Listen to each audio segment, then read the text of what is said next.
Nityananda everyone, welcome back to the Bhavasamadhi Darshan. Let us look into the significance of the divine element gold. Gold is present in all the scriptures, Agama, Veda, Shruti, Smriti, Itihasa and Puranas. In all Hindu scripture, it is displayed that gold is most auspicious and purest metal which purifies our being. In the Hindu civilization, everything was built in gold, exchanged in the gold. The ritual fee were offered in the gold bricks. When one was to be saved from life-threatening illnesses, gold was offered as a ritual fee. Gold was in abundance and used for weighing equivalent amount of commodities, including the cows. Kingdoms were built with huge doors of gold. The street would have huge columns and huge archways made of the gold. Horses, cows were dressed in the gold. So Hindu civilization thrived on the bank of river of the gold. Indus River is called Hiranyamaya in Rig Veda. The river Saraswati is called Hiranyavartini in Atharva Veda. The gold is the supreme element for offering gift to one you love and revere. The temples are constructed and paved in the gold. Deities are made in the gold and adorned in the gold because it preserves the enlightenment energy for thousands of years. It lasts forever. So we have the first offering in the gold, and that is Sahasranama Swarna Kasu. And you can offer this seva by paying $75 or 151 or 251 US dollar. Devi is called as the one who likes the repetition of her various names. Nam Parayana Prita is the verse from the Lalita Sahasranama Stotram. And this is the offering of 1008 names of Devi Parashakti. It's a very special and unique archana offered to Mahameru of Devi Parashakti. So offer the gold coin to Devi Parashakti to manifest all the dimensions or attributes of hers that you always wanted to imbibe within you. The next offering is a Mukta Anguti, the finger ring with a pearl.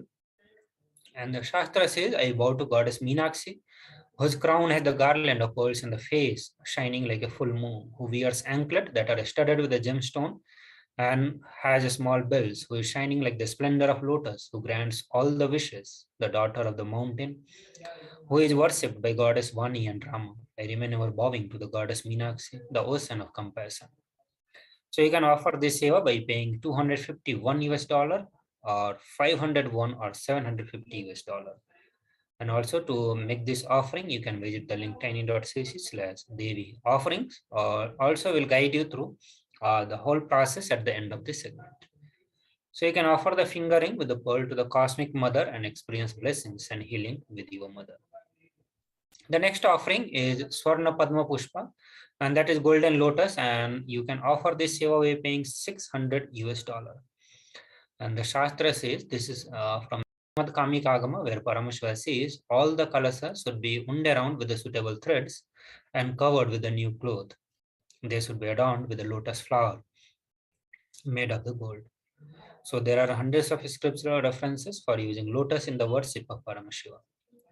And almost everything in the worship of ultimate involves lotus in some form. Also, Satya Paramashiva is called as lotus. Base of Paramashiva Linga is lotus. So you can offer the gold lotus in any size you wish to and express gratitude to the Tyaga and sacrifice of your mother.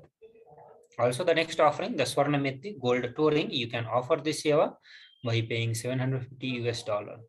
The Shastra says, you whose brightness from the toenails destroy the darkness of ignorance from the minds of your devotee who prostrate at your feet, and you whose brightness from the 2 feet overpowers that of lotus flower.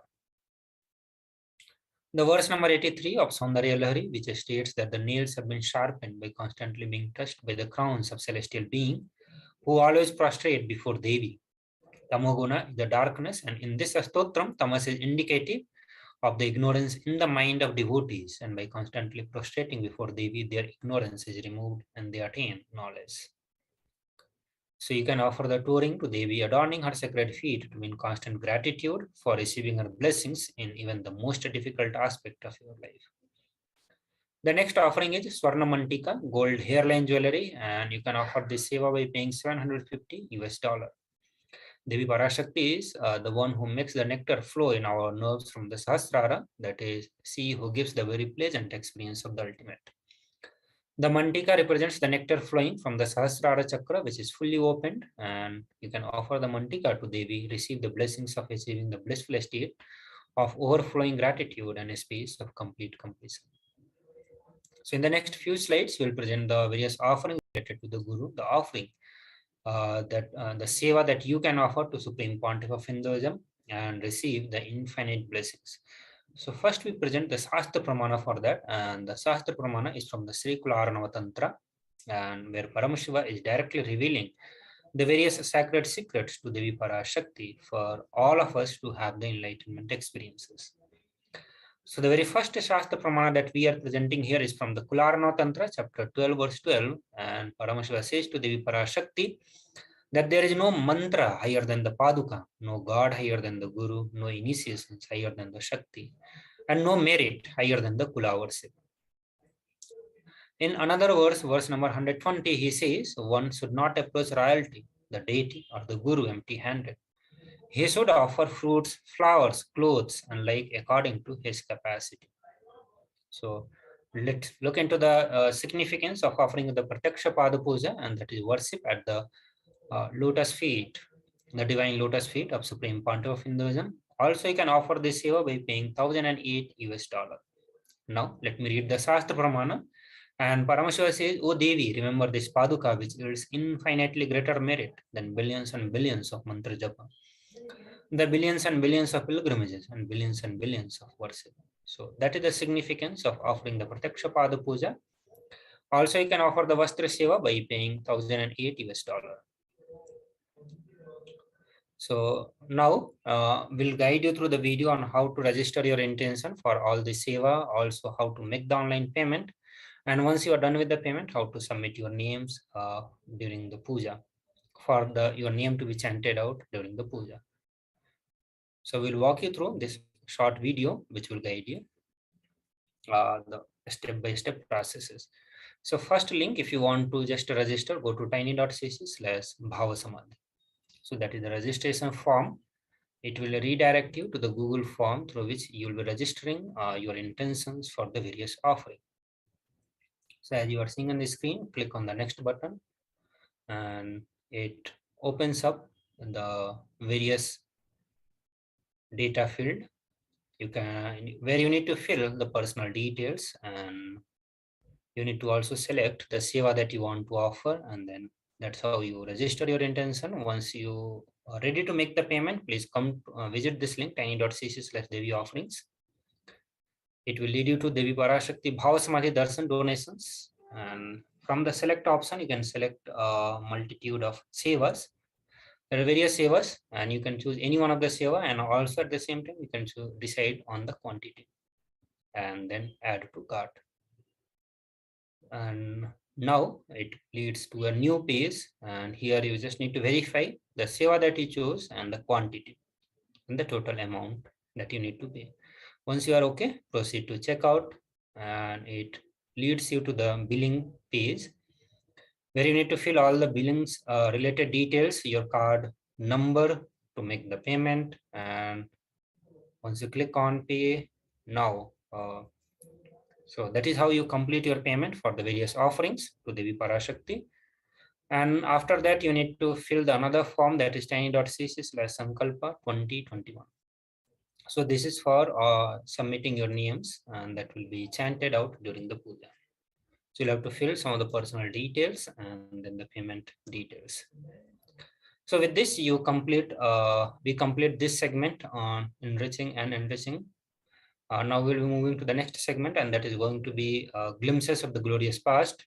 So we'll start the session after a short break. Please stay tuned.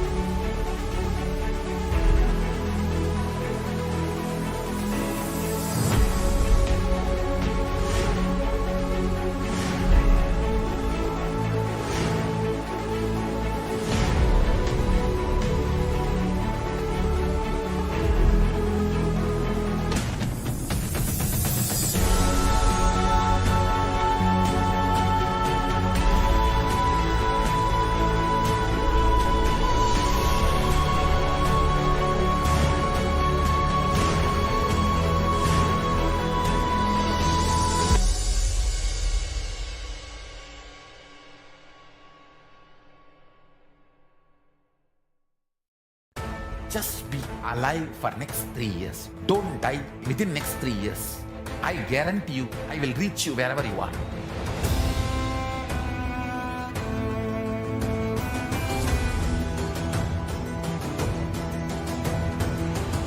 Be alive, somehow be alive for next 3 years. I will reach you wherever you are, whichever corner of the world you may be. I will reach you with enlightenment. It's my commitment to humanity.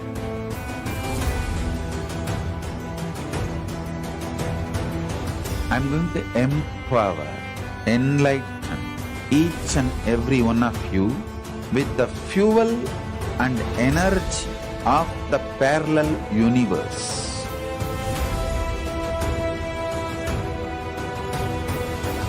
I'll infuse this intense supernal effulgence DNA, Tejas, Ojas, Kundalini Shakti into your spine to consciously lift you to Mahakailas.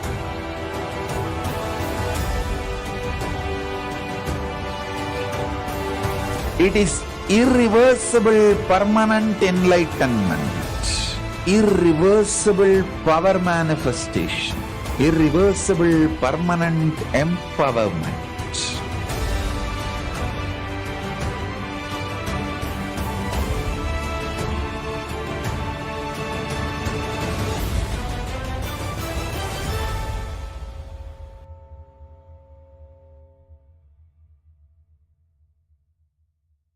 Greater signs of life can be realized with a greater ability to visualize.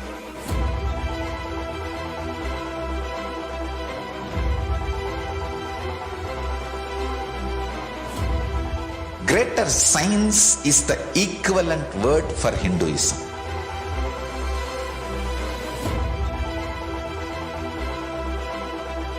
When you understand the greater science of life, greater courage, more possibility, more fearlessness, more joy, more bliss.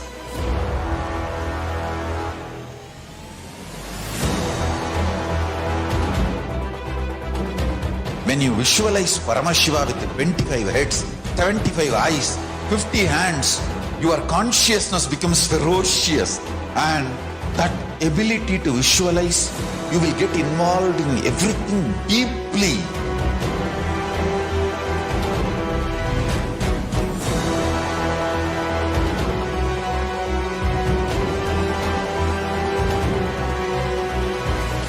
Involved people are the most delicious, most sweet, most beautiful, most juiciest beings of planet Earth.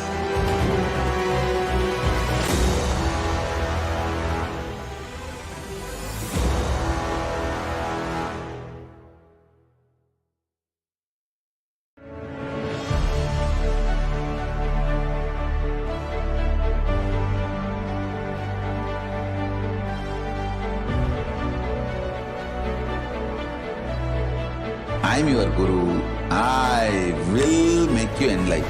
It's my commitment.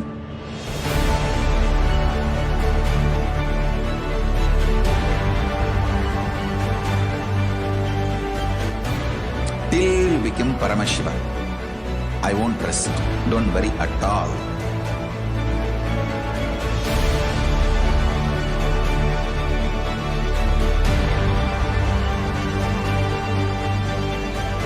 To all my disciples, I give you this as a boon.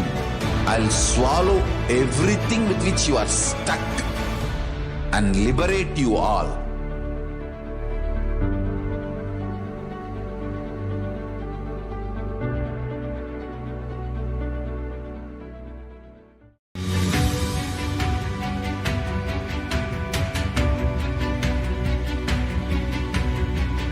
The moment you decide, your consciousness is the supreme identity you have.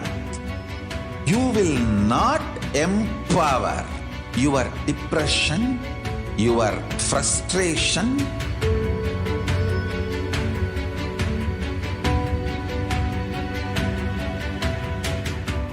deal your problems, whether it is simple headache or depression or the worst suicidal patterns or life negativity, only through consciousness. Don't go for any other solution.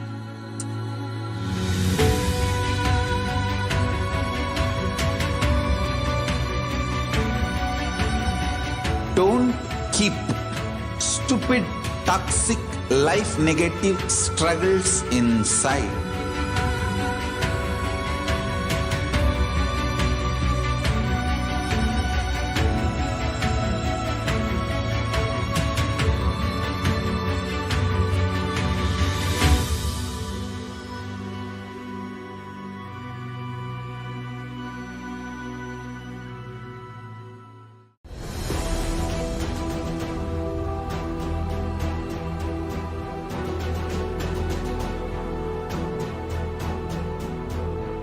Your consciousness has power at this moment to swallow, digest, clean up all negativity and all toxins.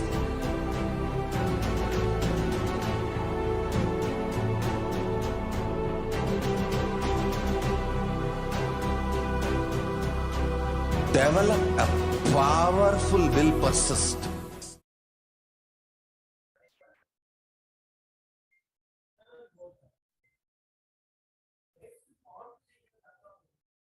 Nityanam everyone, welcome back to the Bhavasamadhi Darshan. So now we enter into the last segment, and that is glimpses of the glorious past on 28th April, this day.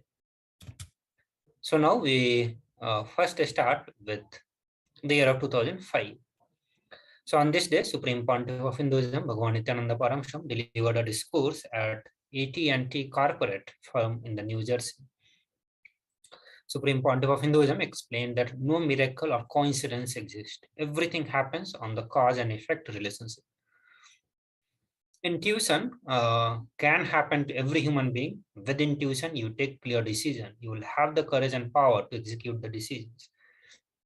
So infuse the silence in your consciousness zone, unconsciousness zone. Naturally, you will outsmart your opponent. Infusing the silence in your unconsciousness zone is called as meditation. So after that, Supreme Pontiff of Hinduism gave a radio talk interview in a local station in New Jersey. Later that day, Supreme Pontiff of Hinduism conducted an additional satsang as a library and additionally held an internal meeting with the ministers and ambassadors of the Kailasas in New Jersey. So below you can see some of the pictures.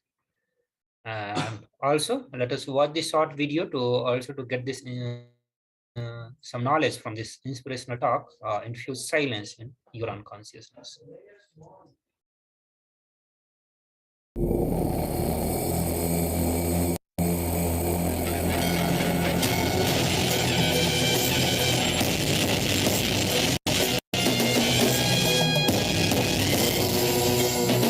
Wonderful subject. Usually people get frightened when they hear the word intuition. They start thinking, oh, I'm bringing some religious concept. No. Understand the intuition in a very simple way. For example, you are hearing a calling bell in your house. Suddenly you remember some friend's name whom you have not seen for many years. When you go and open the door, he is there. And when a cell phone rings, you remember somebody's name, some friend's name. When you answer, he is there on the line. And in the party, suddenly you remember, you feel the same thing has happened in your life earlier. And somebody is going to come, some particular person is going to come there. After a few minutes, you will see that he will be coming. How many have you experienced something like this at least once in your life? More than 70%. If it happens once in one person's life, we can say it is a coincidence. When it happens in so many persons' lives, how can we say it is a coincidence? Surely it is not coincidence. There is a logic behind it. We need to understand something more about it. In the planet Earth, there can be nothing called coincidence. Everything is only cause and effect. When we don't know the cause for the effect, we call it as a coincidence or a miracle. Actually, there is nothing called miracle. Everything is very clear. Everything happens only based on cause and effect relationship. When we don't know the cause, or when we are not able to find the cause, we say it is a miracle. What you experience in these moments is what I call intuition. How this happens? Knowingly, unknowingly, you infuse silence into your unconsciousness. For a few moments, for no reason, you become silent. You give a little bit of rest to your unconscious zone. Then suddenly, intuitions comes up.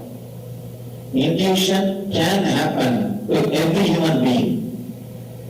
And it is just one more dimension which we have not explored. In the modern day, the intuitive management idea has become very popular. When an intuition happens to you, not only you will have clear decisions, you will have enough of courage and power to execute the decision. As of now, any decision made by us only makes us tired. One more thing. If your mind is restless, even if you don't do any work, just sit in your chair and be restless for half an hour, you will have shoulder pain. After half an hour, you will have shoulder pain.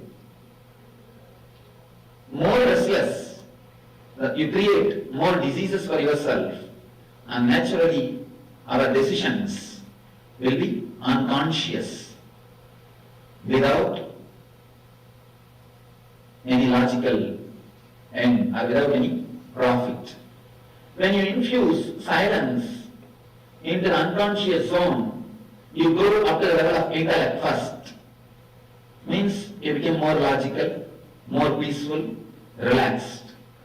If you infuse more silence into the unconscious zone, when all the engrams are erased or removed, naturally you start receiving intuition.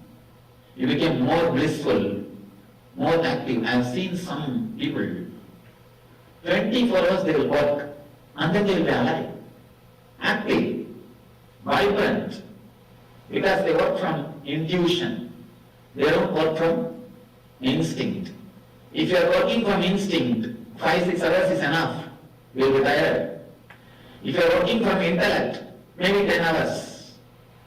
You will be tired.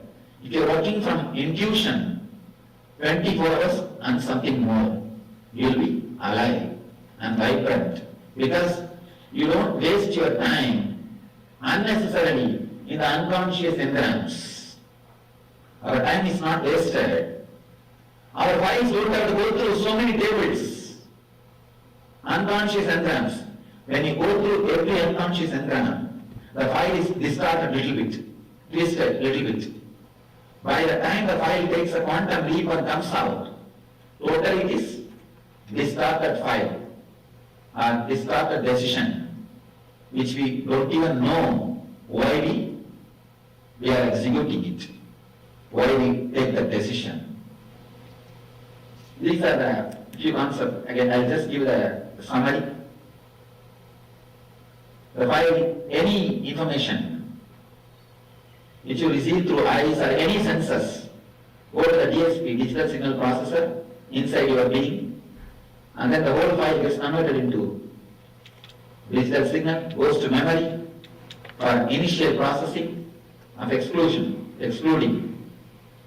Then it goes to mind for identifying. Then the whole file takes a quantum leap through the unconscious engrams, and the ego decides what to do, and your body executes. Here the important thing, the more number of engrams in the unconscious zone, more you will be restless, and more you will work based on the instinct level, and naturally you will be prey for every emotion. And the moment you start infusing silence in the unconscious zone, you come up to the level of intellect. You cannot be exploited by greed and fear. no opponent can outsmart you. You will be equal. But the moment you come up to the level of intuition, by infusing more silence into your unconsciousness, not only you will be able to work 24 hours, you will be naturally outsmarting the opponent. Because everybody is working, playing with mind. They are working, they are living their life based on reactive mind. When you go to the level of intuition, you can just outsmart them because you know how the reactive mind works. And you can simply outsmart them. Infusing silence into your unconsciousness is what I call meditation. The more you infuse silence into your unconsciousness, the more you become intuitive and simply you can outsmart your opponent. These are the few concepts I wanted to present. Now we can analyze this concept and internalize them through question answers. You are welcome to put any question. I'll try to respond. Yes.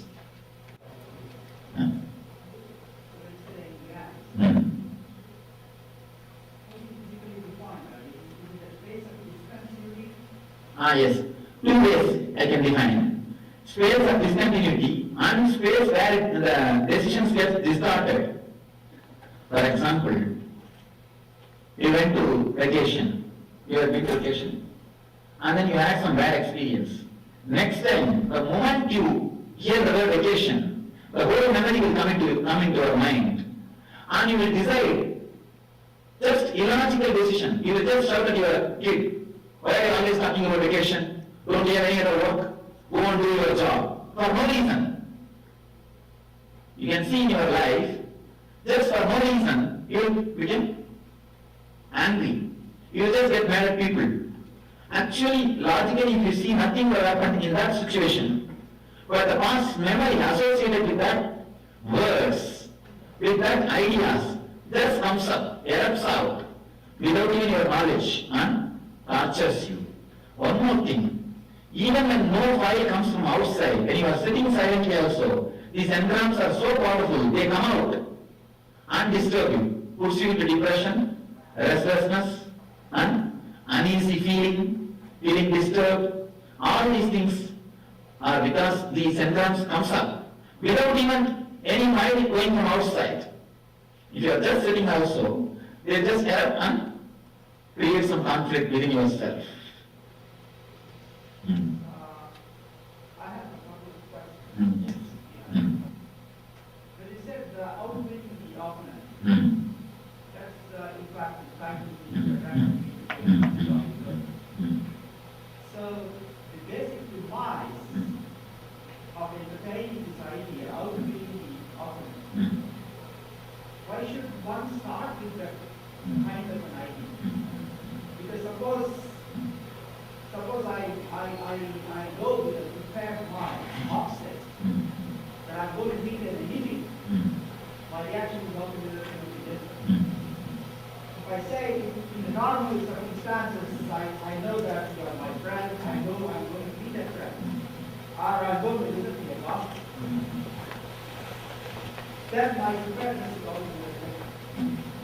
So One small thing I wanted to bring into your notice, the title is outsmarting, not outwinning.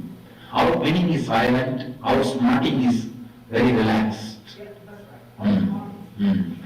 Outsmarting is no way violent. No, that's right. Mhm. I'm not going that way. So when I say And you are not even going with an idea to win him. Winning him is a different. Outsmarting is totally different. By outsmarting, you can help him. You will also be helped and you can help him with your conclusions and decisions. Outwinning means you will be putting him down and you will be winning the whole situation. But here, when I say outsmarting, win-win, not winning and losing, win-win situation.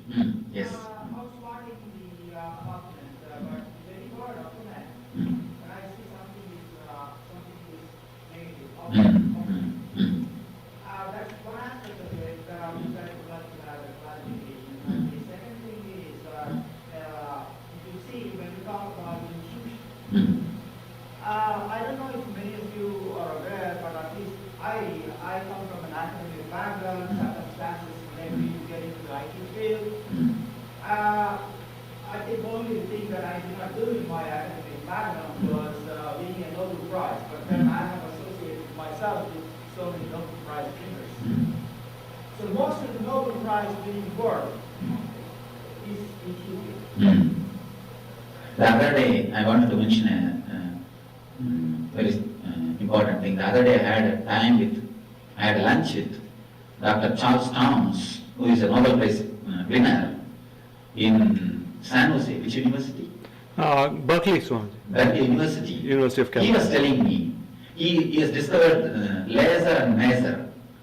And he said, Swamiji came just as a revelation. And it is not an intellectual conclusion. And I had a big trouble to create steps for my conclusion. Because now I know the conclusion, but I don't know the logical step, what to do. And he says, after having that revelation, it took many days for him to create a logical step and present it to the world. Because when you present it to the world, you need a logical step. So, he says it is a complete revelation or intuition. Yes, please. So you have your plan of action, you go to the laboratory, you spend lots of hours. I thought that we have to do that kind of mind. You'll be able to come out days and days of work, whereas when you're offset with some kind of a preoccupation, well, you won't be able to come out much of productive work, that I certainly understand. So when you go to the laboratory and that, you have a proper plan. Okay, I'm going on this lines. All of a sudden, when you are mixing up two solutions, you come across a reaction altogether which is foreign. So now from that moment onwards, you change your direction. Right? Where I would like to strike is, every one is a product of one's own experience. When I say one is a product of one's own experience, that means you are already obsessed with something innate in your consciousness. And then you are going only in that direction, but you are not open. We can only see 180 degrees, we can't see all the 360 degrees. Right? So that obsession, or preoccupation, or whatever it is, so that's one thing which, for instance, if you know the free mind, which you can do, whatever you can do, That's what I'm saying. Exactly. Infusing silence into your unconsciousness. When you infuse silence into your unconsciousness, all your preoccupied decisions or ideas, preconceived ideas, it disappears. See, there's two things. One thing, collecting all the arguments and passing judgment. Another one is creating your judgment and collecting arguments to support your judgment. There are two things. Usually, when we are restless, we have our judgment. And we collect arguments to support our judgment. But when we infuse silence into our consciousness, we become logical or clear. We start collecting arguments and passing judgment. What he says is really wonderful truth. When you go without any preoccupied idea, really, you do much more than what you are expected to do. And he said one more thing. The outsmarting opponent word has got some violence. I do agree. I am sorry for it. And one more thing, after all I am relating to the people who are working with reactive mind. So I have to use some term. I have to use some term which creates an interest in them. Which creates an interest in them. So that is the reason I use that word. But that's the reason I tried my best. It should not be violent also. That's why instead of outwitting, I use the word outsmarting. Yes, I agree with it.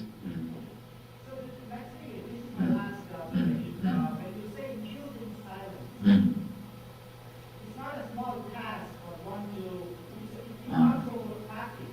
It's a meditation. Okay, I'm meditating, in any posture, like you may be traveling, you may be flying, anything, you can take a time off and then you can start meditating. But then infusing silence is not a thing which you get overnight, it comes over time and it is by fact. Here I differ with you, sir. Here I wanted to say an important thing. The idea of meditation has been The very word makes us feel it is complicated because we are not given a right techniques. It's like we always work with the wrong techniques. That is the reason we think meditation is very complication or it's a very complicated process. Actually, when we can, if we can work with the right technique, if we can enter into the right technique, simply infusing silence can be achieved by overnight. You don't need, I think, full night. And if you feel it's like too good to be true, you should forgive me, but it is true. I'm working with millions of people all over the world. For that experience, I tell you, infusing silence into your think it is meditation, it is easier than you think. Okay, that's the case. Let's say I stop meditating. Tremendous difficulties.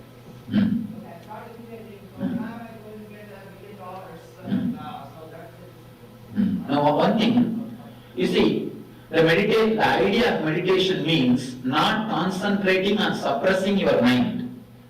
Entering into awareness means just become a witness for all your thought. If you have the thought that $1 million, when will I have the $1 million?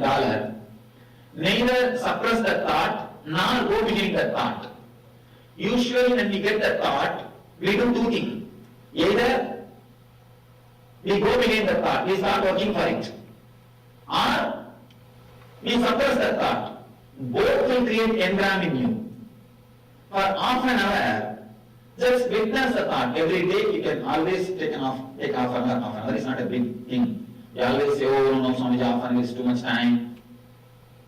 When you can spend so much of time to take care of your body, why don't you spend at least 20 minutes or half an hour to take care of your mind? And one more thing, you don't even need separate time. When you are driving, you can just sit and you can drive and just witness your thoughts.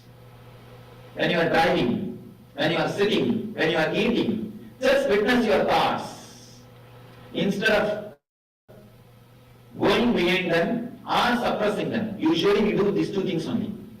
If we think it is possible by us, if we have confidence, we start going behind that thought, working it. If we don't have enough confidence, we suppress the thought.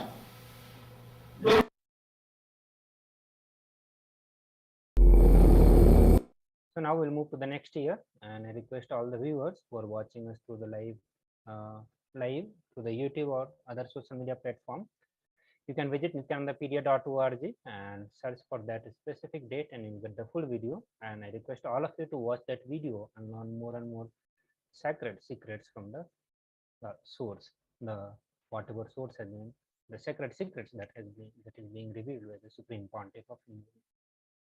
Moving to the next year, the year of 2006, and on this day, the Supreme Pontiff of Hinduism, Bhagavan Sri Nithyananda Paramashivam, continued on the series of addresses and initiations from the Shiva Sutras, and these are the techniques that were given by Shiva himself to Devi for her enlightenment. And this series of addresses and initiations were conducted in the Seattle. Supreme Pontiff of Hinduism explained that anyone who enters into a spiritual life will always question whether they should marry or become a sannyasi. So no master is able to give a straight solution to this age-old problem. For 3 years, Supreme Pontiff of Hinduism studied and analyzed this question to determine what the best situation is for the modern man. The answer he delivers in this video series is not meant for those who feel spirituality is an option.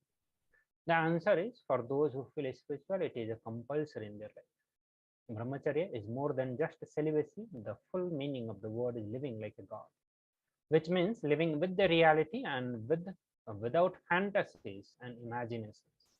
The solution to this age-old question given by Shiva is for transformation without suppression.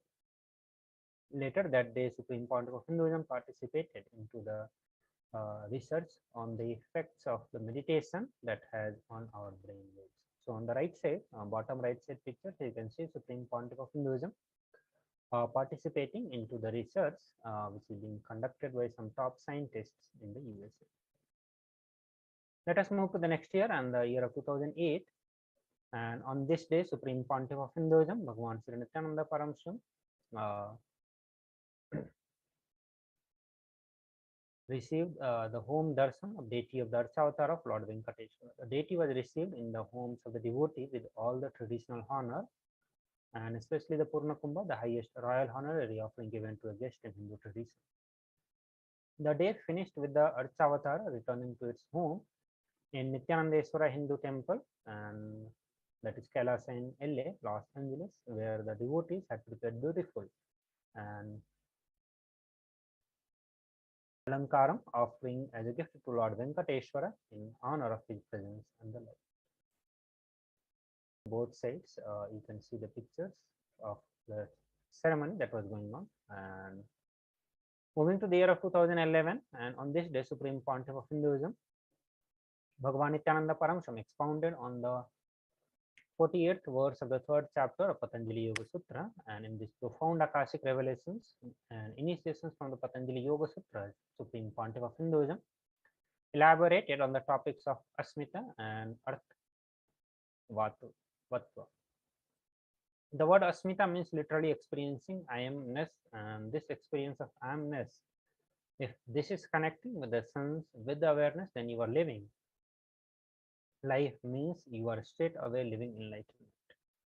But this is, if this I amness and connection to the sense is unconsciousness, then any amount of energy I give, even if I awaken, your whole Kundalini, you will have an exhaust pipe through which the whole energy will go away.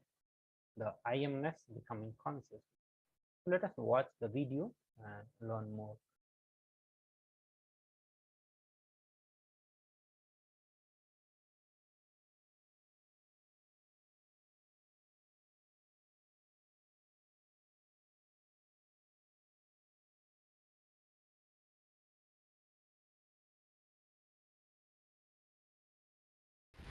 I welcome you all with my love and respects.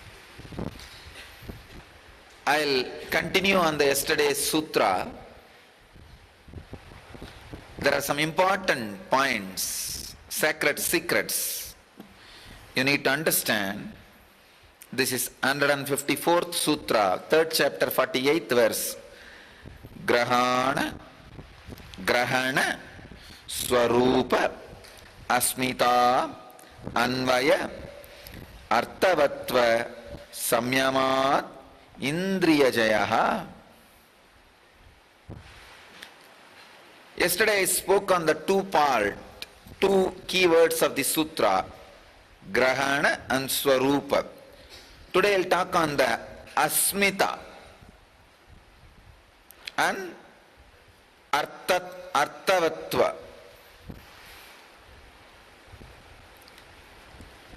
The word Asmita means literally experience of I amness.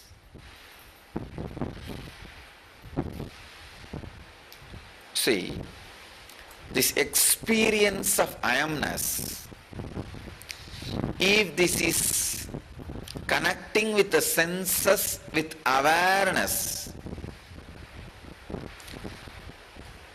then you are living life. Means you are straight away living enlightenment.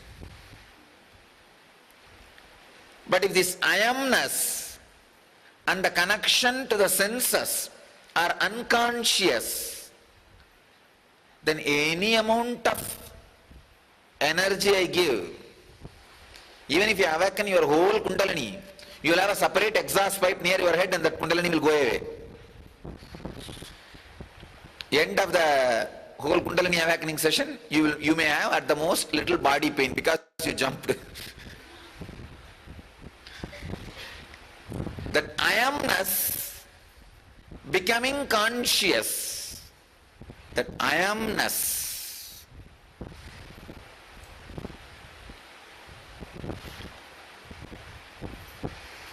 I was making fun. Usually when the Kundalini is awakened, it doesn't leave the system that easily. Unless you are really adamant that you don't want that energy inside your body. And you are telling it, get out, it's too much. I can't be that intelligent. The I amness.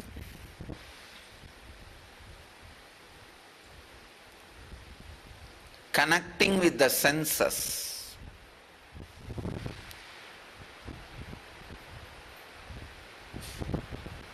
See, the I amness connects with the senses unconsciously. When you boil in anger, violence, and take decisions out of anger and violence, please understand, the I amness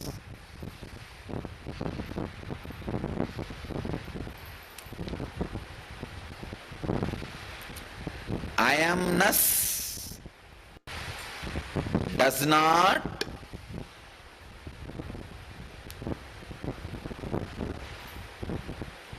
act or supports any action on its own. Please understand. Try to see this discourse once more after I complete, because you need to understand every statement. You should not miss it. These are all the high, subtle philosophy. The I amness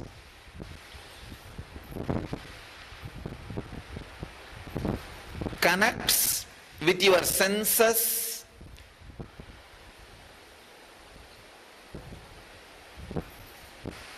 with awareness when you are in restful awareness.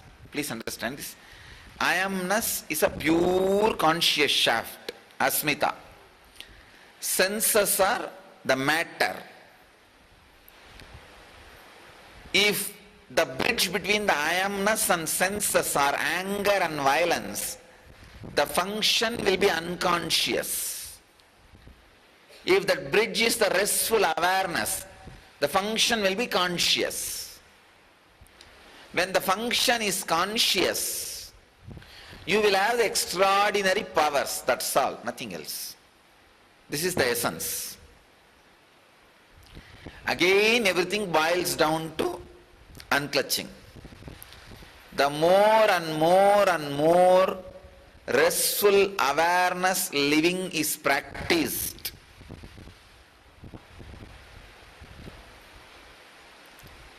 the more and more higher experiences are gained. I wanted all the inner awakening participants to know, in this whole 21 days of program, literally I am making you live these great samyamas. That is the reason you experience the extraordinary powers and the experiences like levitation or divine darshan, vision or teleportation, whatever. Once your biomemory catches this experience, after that you don't need to practice anything. At the most you may need to practice kind of a restful awareness or unclutching whenever you want, whenever you can. But once the bridge between the I amness and the sense is restful awareness, actually in these 21 days that's what I am making it in you. I am just breaking the bridge which you built in wood, the anger and violence, and making it as a beautiful concrete bridge. Nityananda everyone. So again, the shortage of time, would like to move to the next slide, and you can watch this video on nityanandapedia.org. So on the in the year of 2012, Supreme Pontiff of Hinduism conducted a series of discourses and initiation. Specifically, he elaborately revealed the sacred secrets, the truths on the Vedic rituals, food, and spirituality.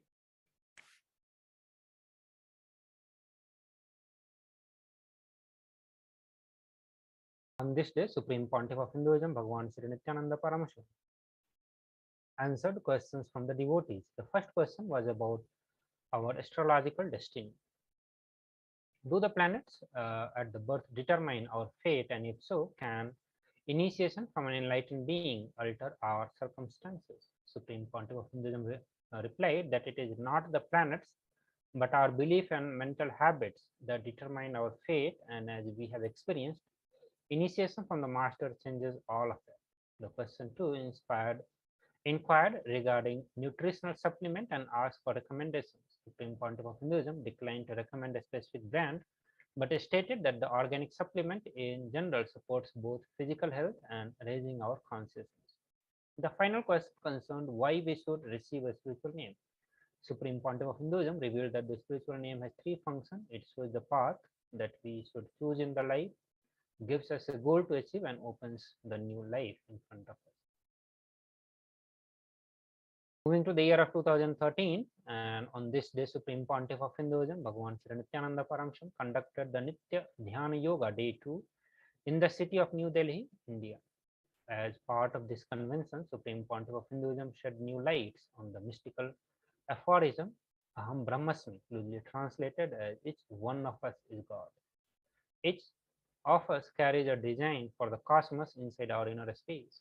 So whatever we repeat within that space becomes a command to the universe, which delivers what it hears. So when we fill our space with the fear of some negative events, we are likely to create that event through our very repetitions, and we can change our experiences by altering the stories we tell about ourselves.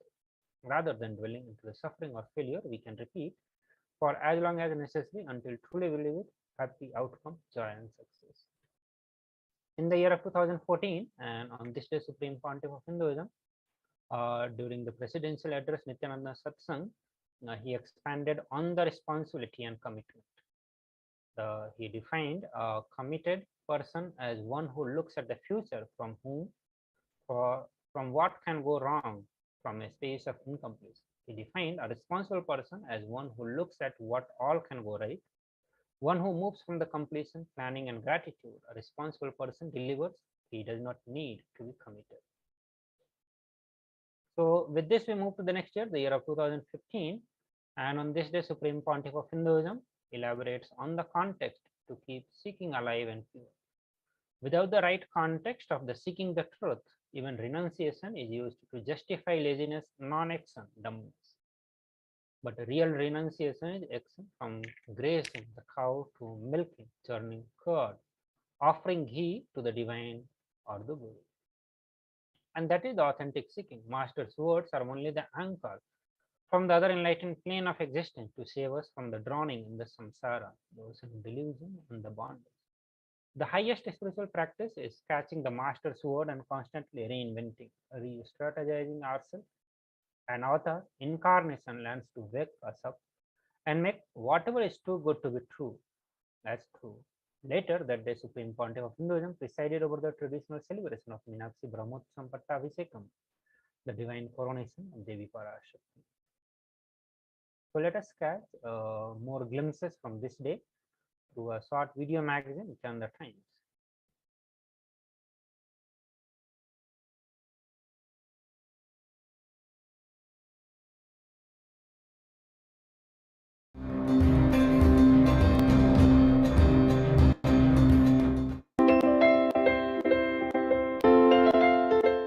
Today, the 7th day of Meenakshi Brahmotsavam, Devi is gracing all of us on Swarna Rishabha Vahana, the golden Rishabha bull vehicle, and Mahadeva is gracing on Sarvalankara with a Roman crown.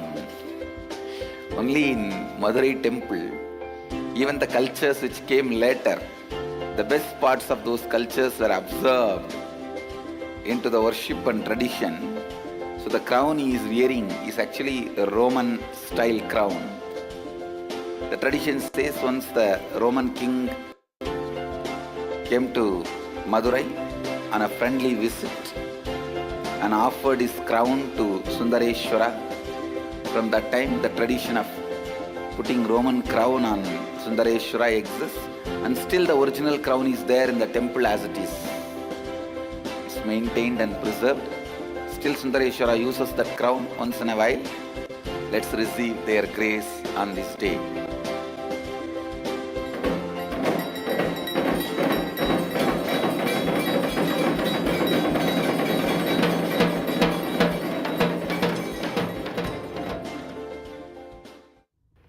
Other than the Master's words, there is no anchor available to planet Earth.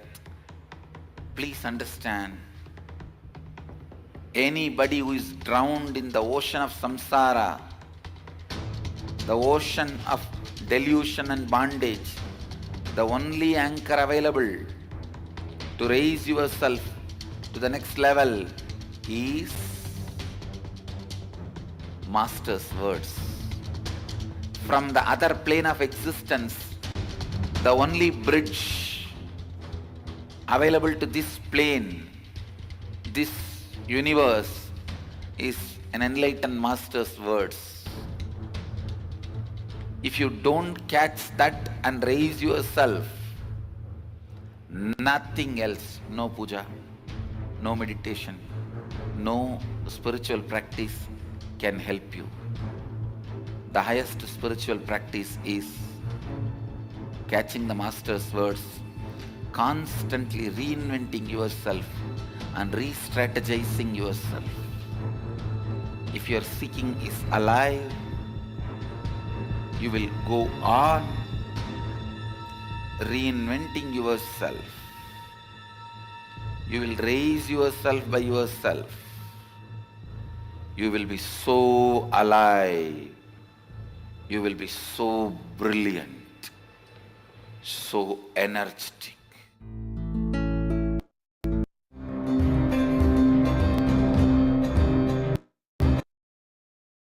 So now we move to the next year, the year of 2016, and on this day, Supreme Pontiff of Hinduism, Bhagavan Sri Nithyananda Paramashivam, presided over the Living Suddhadvaita Convention in Ujjain Adinam as part of the most auspicious and holiest event of the Kumbh Mela. More than 5 million people had visited this Kumbh Mela and the Kailasa's Nations Ujjain campus.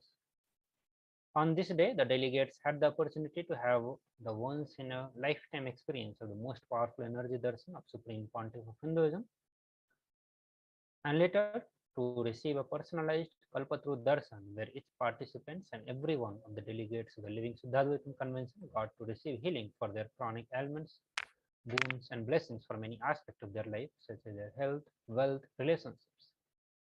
Additionally, free Annadana was served to all who came to visit the Kailasa's campus in Ujjain Kumbh Mela. On the topic of Annadana, it is worth mentioning that at the end of the Mela, the number of visitors that had passed from our campus accounted to almost 4 crore, and all of them were provided with a free food.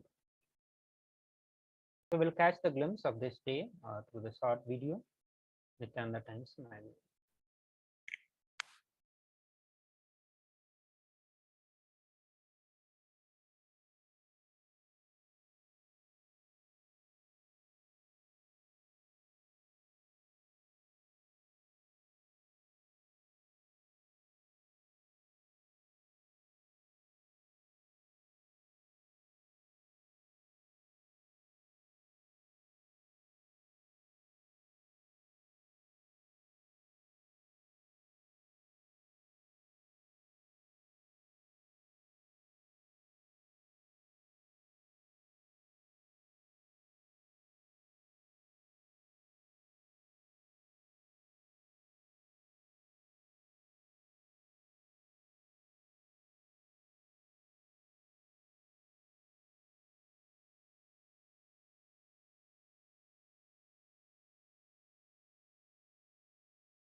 Moving to the next year, the year of 2017, and on this day, Supreme Pontiff of Hinduism conducted 10 day 10 of the Inner Convention in Adi Kailasa, Bengaluru, Adinam.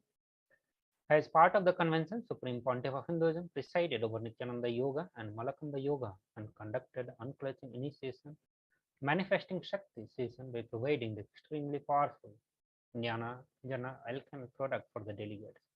Later that day, Supreme Pontiff of Hinduism presided over the Satru Samhara Trisati Homa that was conducted for the benefit of all the delegates of the Inner Awakening Convention.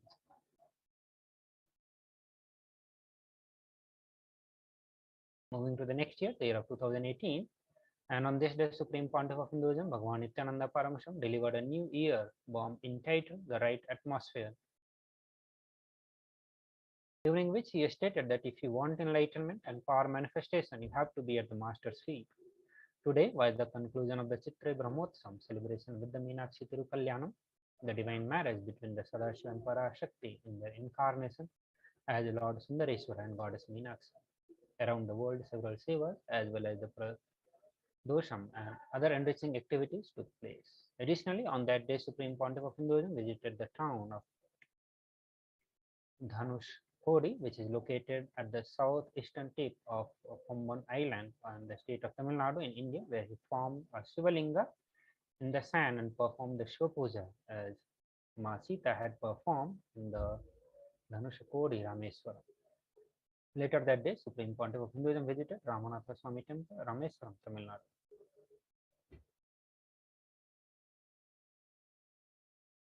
So let us catch the glimpse of this day through the short video Nithyananda Times 9.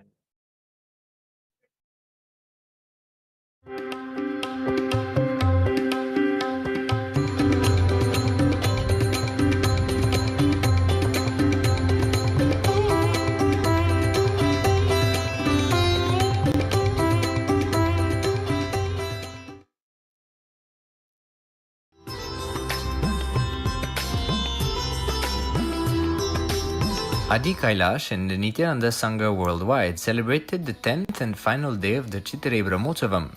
On the 10th day, we celebrate the Meenakshi Tirukalyanam.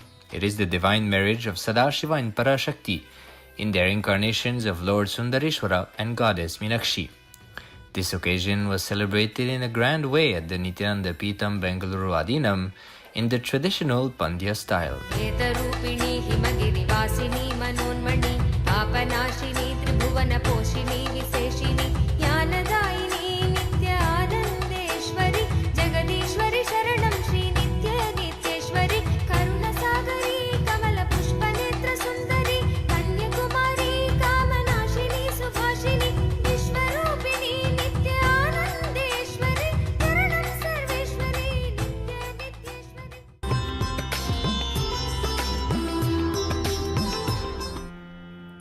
Every ingredient needed to build the subtle grooves of power manifestation in you will be revived alive at the feet of the Master. That is why, if you want enlightenment and power manifestation, you have to be in the Vatavarana of the Master's feet.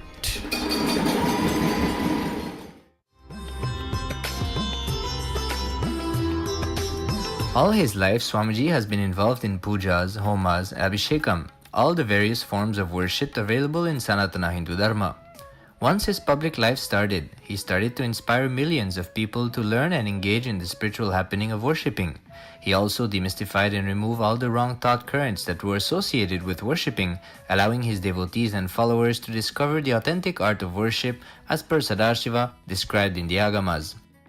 This time we are traveling to Nithyananda Peetham Toronto Adinam to witness an abhishekam offered to Lord Nandi on the auspicious occasion of Pradosha Vrata, which happens twice a month. Shambho Shankara Shambho Shambho Shankara Shambho Shambho Shankara Shambho Shambho Shankara Shambho Shambho Shankara Shambho Shambho Shankara Shambho Shambho Shankara Shambho Shambho Shankara Shambho Shiva Shiva Shambho Shankara Namami Shankara.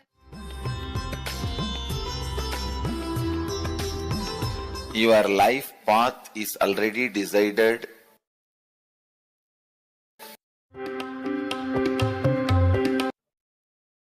We move to the year of 2020, and on this day, Supreme Pontiff of Hinduism conducted the day 8 of Paramashivoham season 2 and presided over the fifth day of Chitra Brahmotsam, offering worship at the feet of Devi Meenakshi, Parashakti, and Somasundareshwara Paramashivam in Adi Kailasa and Sarvanya Peethams all over the world. Supreme Pontiff of Hinduism worked further on raising the consciousness of the delegates by bestowing them with the Nataraja Bhavasamadhi Darshan for the day, contributing to over 108 humanitarian causes of Sri Kailasa Uniting Nation. Kailasa's Nithyananda Hindu University marked that day at the season 3, day 9 of the Paramashivoham Convention. One of the highlights of the Kailasa's contributions to this convention is power manifestation, and today being the power of the third eye. Sannyasis of the Nityananda orders of monks and initiated acharyas worldwide affiliated with the Department of Education of Kailasa conducted a series of seminars focusing on truths of Tyaga, the being of Paramashiva.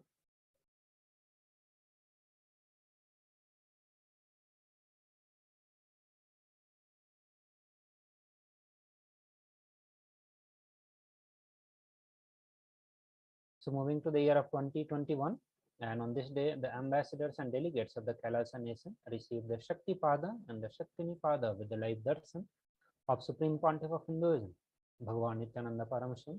And on this day, Supreme Pontiff of Hinduism conducted the season 27 of Paramashivoham Convention. Additionally, Supreme Pontiff of Hinduism blessed all with the Parashakti Arulvak Darshan, where all the ministers and ambassadors of Kailasa had the rare opportunity to ask for healing, blessings, and answers for their life questions by Devi Parashakti herself. Many grand revelations were provided by Devi Parashakti during these sessions in regard with the future of the world, the region of the coronavirus, and the Vedic remedies that were going to act as a protection against the global issues. So with this, we come to the end of this segment, and now we'll be entering into the alive satsang, and we request all the participants to get ready to receive the darshan of Supreme Pontiff of Hinduism, and we'll enter into the meditation. Request all of you to please sit straight and close your eyes. All the viewers who are watching us, we request all of you to please sit straight, close your eyes, be ready to receive Supreme Pontiff of Hinduism.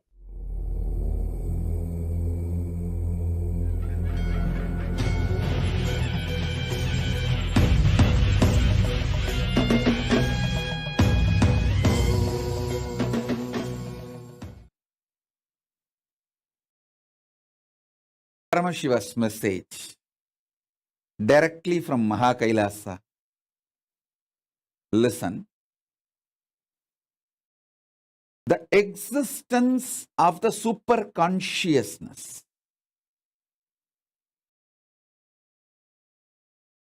consciously, powerfully reflecting into your conscious existence, and your conscious existence recognizing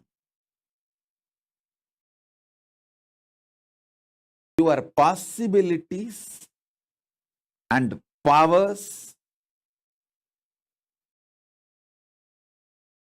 of your superconscious existence is superconscious mutation.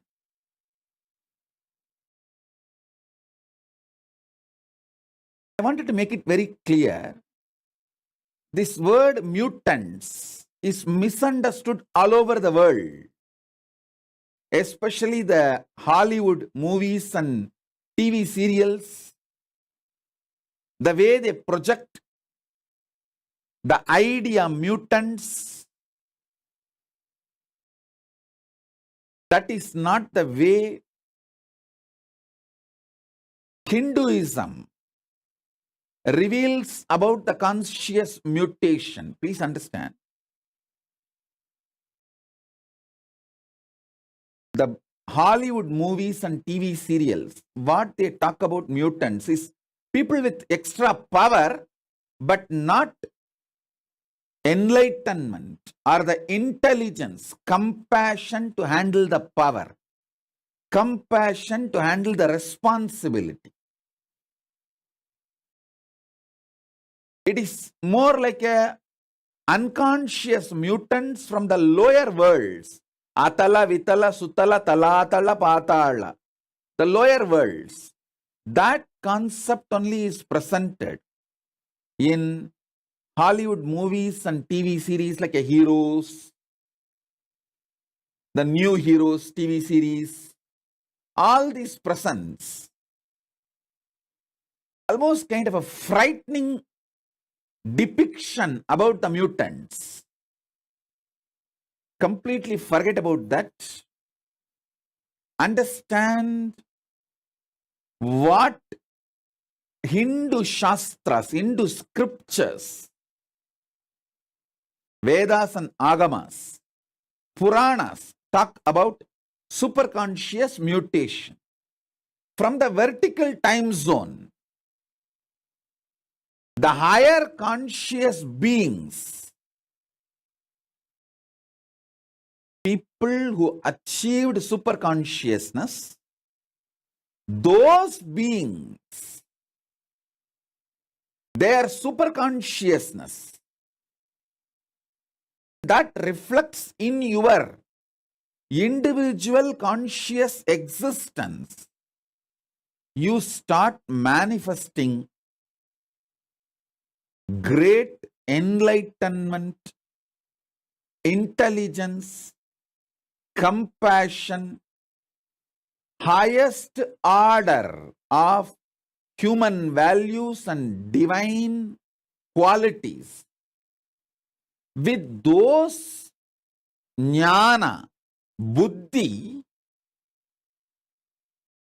higher values, you start manifesting powers, extraordinary shaktis. Please understand. In India, even 200 years before, this was a lifestyle. Every village will have few Shatavadanis. Shatavadani means a person who can perform 100 acts at a time. Please understand.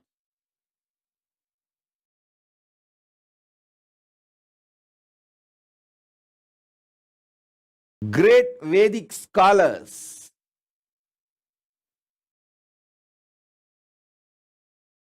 in Hindu tradition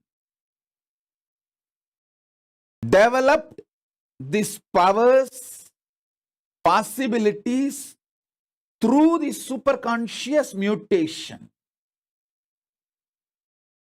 Through this superconscious mutation,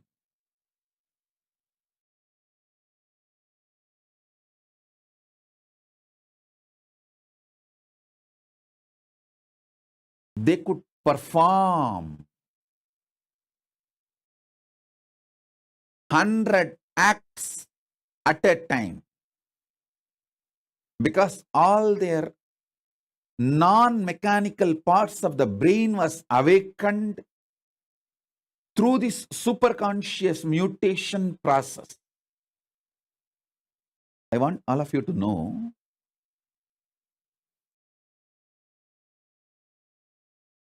elaborately our Hindu scriptures, history, books have documented. Puranas are not mythology or myth, it's a history.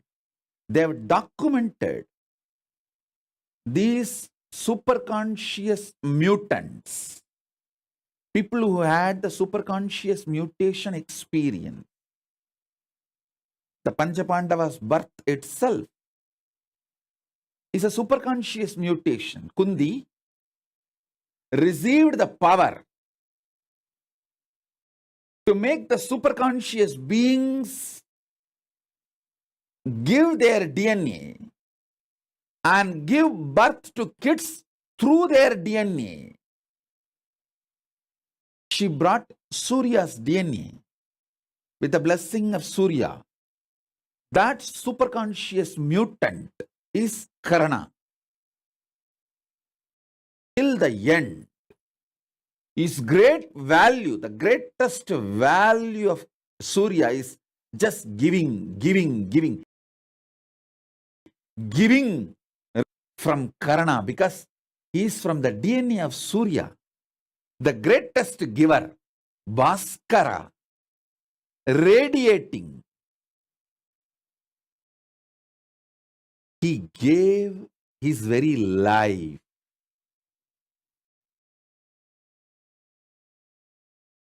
He is the extraordinary giver. Then Kundi brought the DNA of Yamadharma Raja, Yama, who is the Lord of natural law, Dharma, and gave birth to a child in the same signs of superconscious mutation till the end. Dharma. Yudhishthira never violates Dharma. The way he upheld Dharma is unimaginable. It's because superconscious mutation.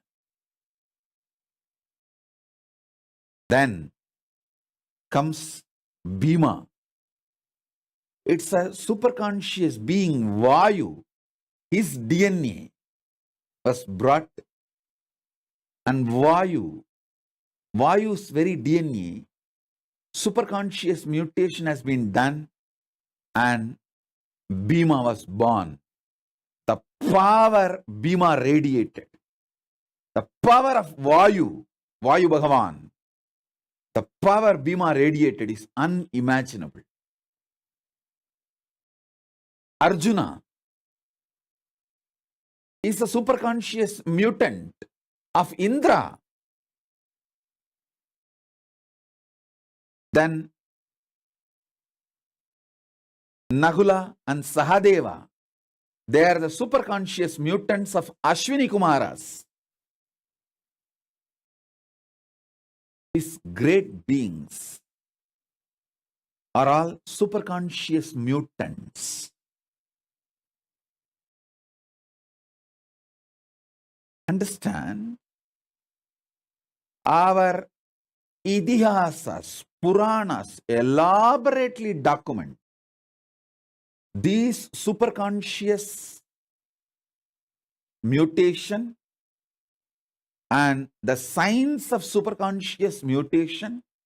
There's an elaborate description of the 7 enlightenment cities, Kashi, Kanchi, Madura, all these 7, Mayapuri, all these 7 enlightenment cities each having the population of 10,000 Sahasravadanis, 1 lakh Shadavadanis. Sahasravadani means who can perform 1,000 action at a time. Sadavadani means who can perform 100 action at a time. Please understand, what I am talking is not story. Even as recently as now, there are documentation in Mohal's court where they start awarding Shatavadanis. They start giving awards to Shatavadanis. There are documentation. In front of the court, people performed this 100 acts at a time. Forget all of that. Even now, in Andhra, the Telugu Brahmins community, they are keeping this tradition of avatanis alive. The living stream is not dead. It is there still. It's there. Shodasavadanis, Ashtavadanis, still the tradition is there. In Andhra, the Telugu Brahmins tradition, and even the Telugu Brahmins who came and settled in the banks of Kaveri in Karnataka and Tamil Nadu. All the three, Godavari,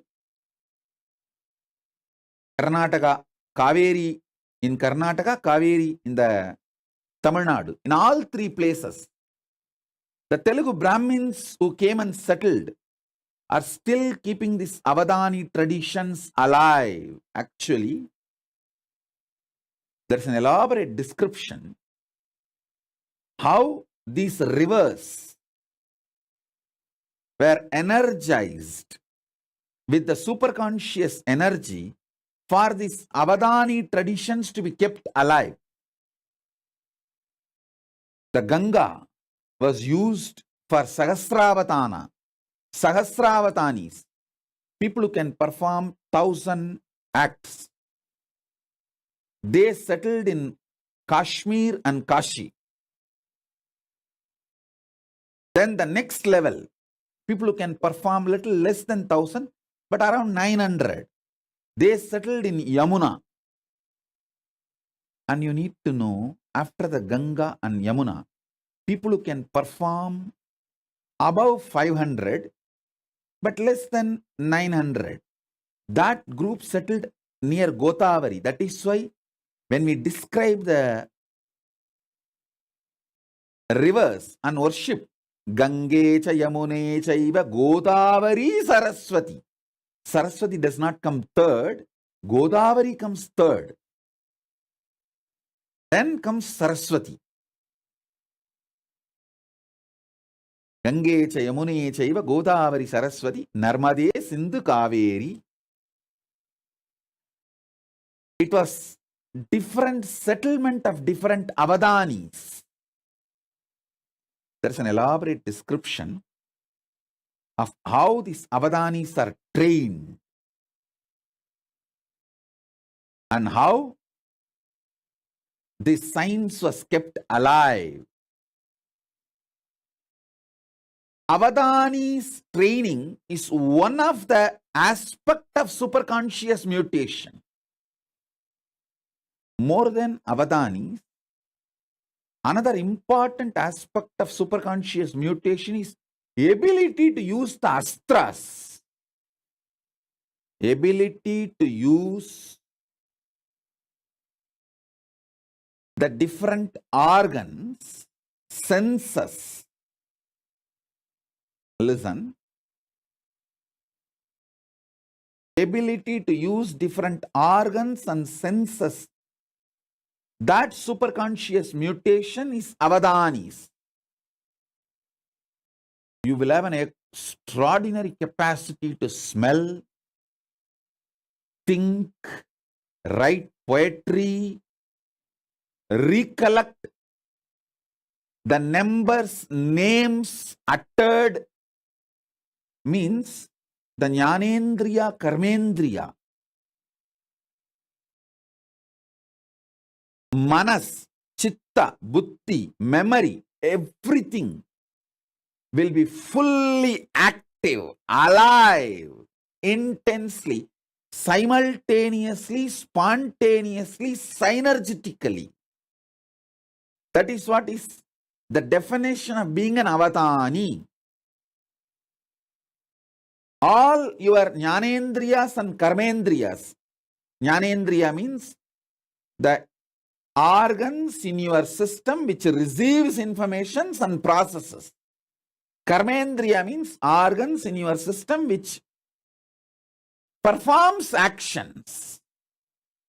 Jnanendriyas and Karmendriyas and the internal organs who are responsible for Jnanendriyas and Karmendriyas to be fully active and alive. Sorry for using too many Sanskrit terms.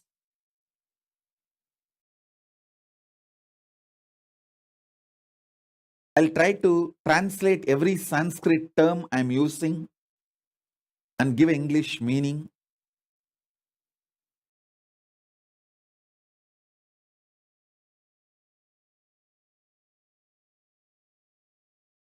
The the knowledge receptors and action performers, these two organs, for example, tongue, when it tastes, it is called Jnanendriya. When it speaks, it is called Karmendriya. Same tongue, when it performs the action of receiving the taste and processing that information, it's called Jnanendriya. The same tongue, when it performs the action of talking, it's called Karmendriya. Like that, the Jnanendriyas and Karmendriyas and the internal organs which are responsible for these Jnanendriyas and Karmendriyas to be active. For example, liver. Only if your liver is absolutely detoxed and fully active, you will have a deep ability to coordinate all the actions. Please understand, coordination of all the actions needs not just the support of the brain, it needs the support of your liver. Because your liver is responsible for all your internal organs functioning smoothly. So, the Avadani has to keep his whole body detoxed. If you are an Avadani, you will automatically keep your body detoxed. Only if you are detoxed, you will be able to be an Avadani.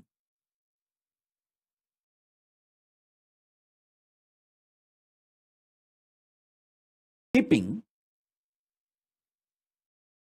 all your Karmendriyas, Jnanendriyas and internal organs active, alive, simultaneously, spontaneously, synergetically, in a synced way, is called Avadana. I myself have seen an Avadani who can smell, listen to the music, taste some of the food items, and hear the numbers, flower names, various other names being uttered, and see the scenes in front of him, which is constantly changed, various paintings, mix all this and sing poetry without missing the order. He can see everything, listen everything, and during this whole process, somebody will be touching his back with peacock feather at various points. He will narrate this whole thing in a poetic way without missing the order. This multiple performance Avadanis is one aspect of superconscious mutation. Then the next, using Shastras.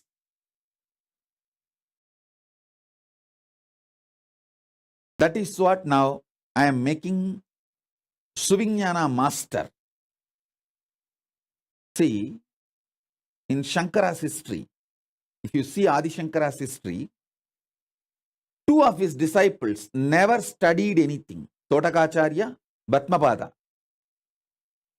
They just served him. Just by superconscious mutation, he made both of them Shastravadanis. Shastravadanis, like Sahasra Avadanis on Shastra. Sahasra Avadanis means they can perform 1,000 actions at a time Shastra centered. He made both of them Sarvanyas. What Mandana Mishra did through the self-effort, his whole life, Adi Shankara gave it through superconscious mutation to Todaka and Bhatmabada Acharyas, just like that. Sarvanyatva can be transmitted through the initiation.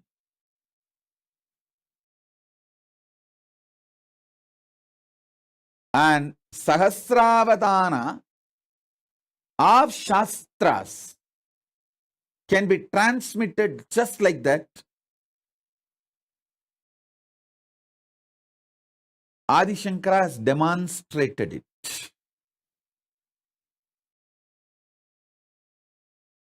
Then Sahasravadanis of Shastras. How do you think Drona to transmit this whole science to all the students in short period, especially the capacities of Arjuna, Bhima? If you see all their capacities, unimaginable capacities cannot come by training. It is only the science of superconscious mutation. Just within 7 years, Karna receives everything including Brahmastram from Parasurama. How? It's impossible by training, but only through the superconscious mutation. Understand? Superconscious mutation is a science. There are 25 branches of Sahasravatana, performing 1,000 actions at a time centered on organs. This tradition is kept alive in the Telugu Brahmins community who settled in the banks of Godavari and Kaveri. Understand what I am saying?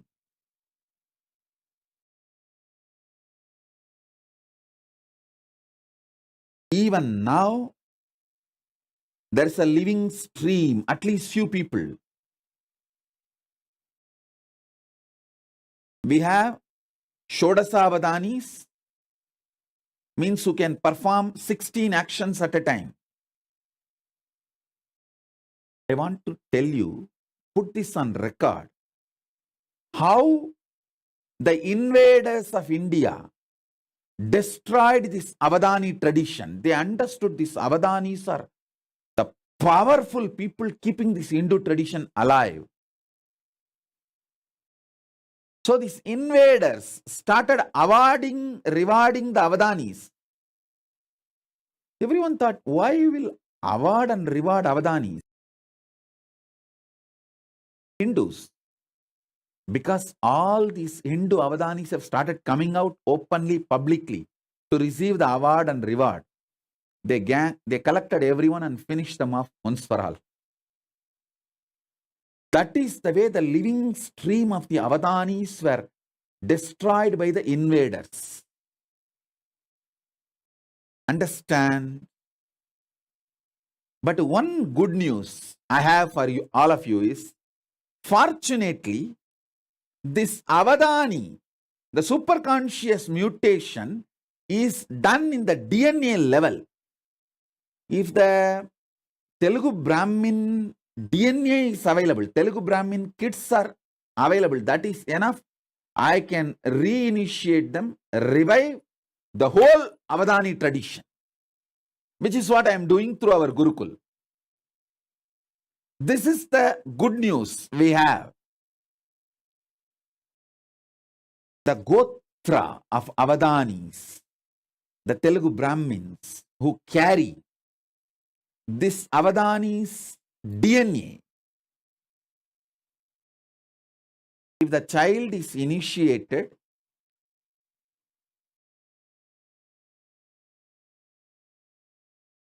into power manifestation, immediately he reclaims, his DNA is awakened, and the whole Avadana powers starts manifesting. The superconscious mutation starts happening. Shrikant Iyer is sending a message. His family also, there are Avadanis. Shrikant Iyer, you are a Tamil Brahmin. That is not called Avadanis. That is a different science. It is yogic powers. Please understand. The Telugu Brahmins kept the Avadana tradition alive. Tamil Brahmins kept the Mantra Shastra alive.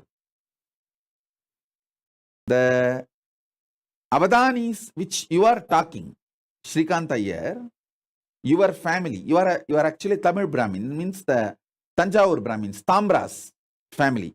Hope I am right. And people who carry that Iyer title, that DNA, your Avadanatva is manifested through Mantra Shastra. Fundamentally, the Tamil Brahmins Avadana tradition, that superconscious mutation is Shastra centered.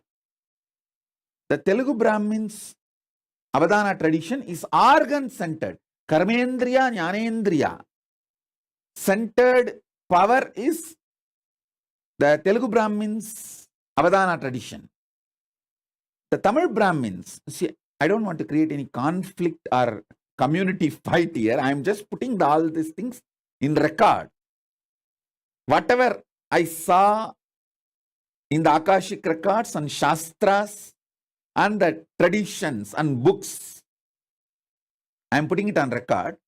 The Tamil Brahmins have the Sahasravatana capacity, Shastra centered. Once the Tamil Brahmin boy or a girl goes through a superconscious mutation, he can perform Avadana on any Shastras. On any Shastras.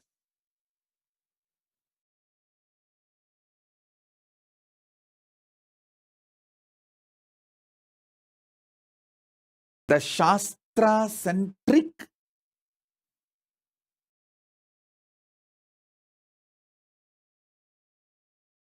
Avadana performance, Sahasravadana performance, science was kept alive, focused by Tamil Brahmins. Please understand, it's not that Tamil Brahmins never studied the Avadana tradition of Telugu Brahmins, but each of them took up one branch and kept it alive. And Shastra-centered Avadana tradition, Shastra means weapon. Shastra, Astra-centered Avadana tradition was kept alive by Parasurama's Gotra in UP. The whole UP area, the modern day Uttar Pradesh and Uttarakhand, in that area, the Parasurama's Gotra is still alive. They have that Sahasravadana tradition centered on Shastras and Astras. Still, I have seen one Brahmin sadhu who can pick up a grass and chant a mantra and throw that grass, it will catch fire by itself and go and fall some 20-30 kilometers away and blast. I have seen a sadhu who can perform this Avadana. Please understand,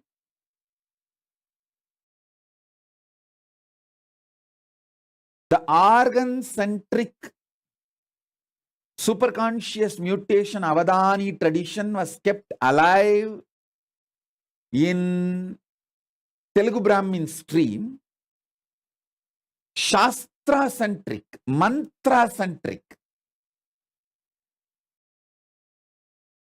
Sahasravadana tradition was kept alive by Tamil Brahmins, and Astra-Shastra, weapon-centric Avadana was kept alive by the Parashurama's Gotra in UP and Uttarakhand, the modern day Uttar Pradesh and UP, the UP, Uttar Pradesh and Uttarakhand. And Ramesh Ramani is sending a message that they are Telugu Brahmins, and one of his great-grandmother has written the Ramayana on wall. Oh God. Actually, these are living, what to say that, living documentations.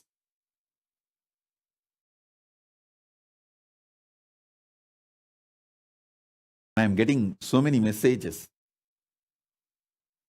And Nitya Ramani is saying that Isha and Keshava are half Telugu Brahmins. Can they be initiated, Swamiji? Please understand, for the superconscious mutation, they have to be in a Gurukul. And Nitya Ramani, if you want 2 kids for the family, keep Isha and Keshav. Now plan to give birth to more kids. And you are young, you are not old. You are young, you can. Give birth at least 2 to 3 kids more. Send them to Gurukul because it needs a full attention for their DNA to fully manifest. Mainly the ecosystem. Ecosystem where they continue every day, they have to manifest powers. Their food. You need to understand, Nitya Ramani, because you asked, I am telling you, the lifestyle and the kind of words people utter around, all that plays a major role when a child flowers into Avadani. The fear and greed, everything should be centered on power manifestation, not on money manifestation. See, it is not that our Gurukul kids don't have fear or don't have greed, but it is all centered on power manifestation. They get greedy to manifest more powers. They get fear if they don't manifest powers. But it is not centered on money. Oh, will I get a job? Will I get this certificate? Will I get that? So understand, the whole life has to be focused on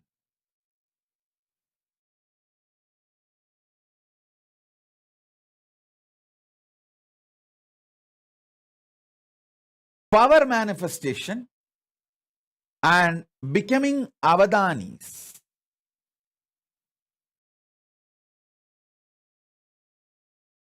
The real reason why I am so focused on Gurukul is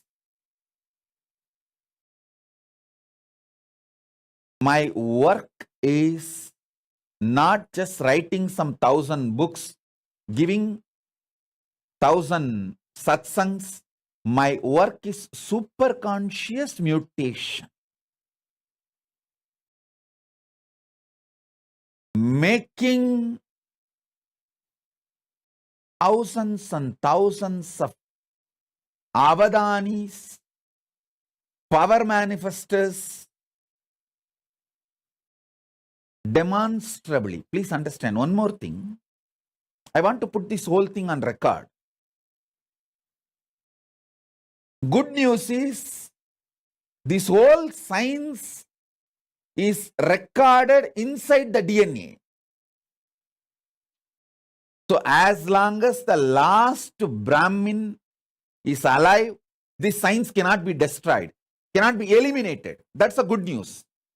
The great news is Paramashiva has empowered me. He has given me the power to revive, awaken, and do the superconscious mutation and revive that power of Sahasravadani. So Nityaramani, first thing, you are young, you are not old. Both of you are young. You can plan for at least 2 or 3 more kids and send them to Gurukul after the age of 7. This will be equivalent to giving $1 billion to Hindu society. Understand? When you give one child to Gurukul and when he starts manifesting powers, a tradition is revived. Not just one person. A tradition is revived. I always tell people, when one Hindu woman is taken away, it is not that we lose one woman, yet whole lineage is lost. Same way, if the one child, Brahmin child, or one Brahmin girl starts manifesting this avatana powers, it is not that one girl or one boy is manifesting. The whole gotra, the whole order, the tradition, the heritage, that whole lineage is revived.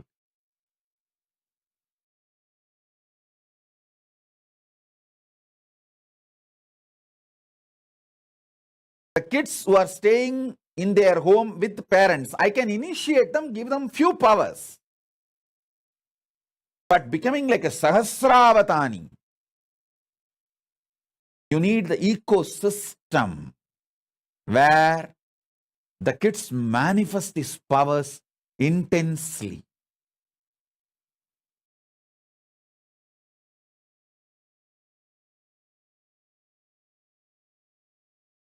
I wanted to tell all of you who put the message now, Ramesh Ramani, Nitya Ramani, Shrikant Iyer, all of you, take this very seriously. One child from the Brahmin tradition, Brahmin DNA, please understand, I am not a casteist person. All of you should know, I myself is not a Brahmin DNA. I am from Adishayavalalar community.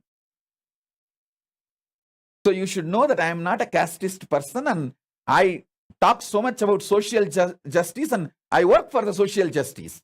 Here I am talking about the biology of the superconscious mutation. I am not talking about the social community structure. I am talking about the biology of the superconscious mutation. So understand, if one Brahmin child becomes part of the Gurukul and he starts manifesting powers and sarvanyatva, and he starts manifesting this avadanitva, not just the one child, the whole lineage is revived. Hindus need to realize, last 300 years, heavy persecution, huge effort was put to destroy this Avadani science, the superconscious mutation science, because this is the core of Hinduism. Core of Hinduism is not just in Shastras, not just in temples. All that is great. Keeping it alive, all that is container. Content is this superconscious mutation process. Understand, I am not disrespecting Shastras or the temples. No way. But all I am telling you is Shastras and temples are all containers. See, when invaders invaded India, they burnt libraries, whole thing. Some of our libraries was burning for 2 years. Around 20 million books, manuscripts have been burnt. But the whole thing was rewritten within next 10 years by just 10 Brahmins sitting in a remote forest, because in their DNA the whole thing is programmed and in their memory the whole thing is there. They just sit and go on writing. Patanjali himself says, I took my 1,000-headed Patanjali Adisesha farm and wrote this whole Mahabhashya. It means he became the Sahasravatani, the 1,000 independent, intelligent brain tracts. He activated it, and all the whole 1,000 track revealed all the 1,000 branches of the knowledge. Patanjali is the Tamil Brahmin who is a Sahasravatani, mantra, Shastra-centric Sahasravatani. Is the Tanjore Brahmin. Shastra-centric Sahasravatani. He reveals the whole Mahabhashya. So if you just have one Patanjali, even if 1,000 libraries are burnt, no problem. They will repeat it and rewrite it, pen the whole thing down in next 10 years. That is the way, even though millions of temples are destroyed and the libraries got burned, we immediately came back. We immediately revived the whole thing in next generation, within next generation. Now is the time to revive not just the Avadani science of organ-centric, mantra-centric, Shastra and Shastra-centric, all the 25 branches of Avadani tradition. Sahasravatana in all 25 branches, the mantra, power manifestation. Power manifestation, Shakti Avishkarana is one of the signs, branches. We can create kids who can perform 1,000 power manifestation at a time. Sahasravatana at a time. I can talk about all these things. With Paramashiva's grace, I have a right to talk about all these things because I already demonstrated many things which I am talking. Understand? The organ-centric Sahasravatana, that is what is this remote vision, ability to read blindfolded, and Shastra-centric Sahasravatana, that is what is that any book without opening the eyes, the kids can just tell what is there in which page. Already Nithyananda demonstrated this power multiple times. Sarvanyatva, not just Nithyananda, many kids along with Nithyananda demonstrated this power multiple times. And Astra-centric, Astra-Shastra-centric Sahasravatana.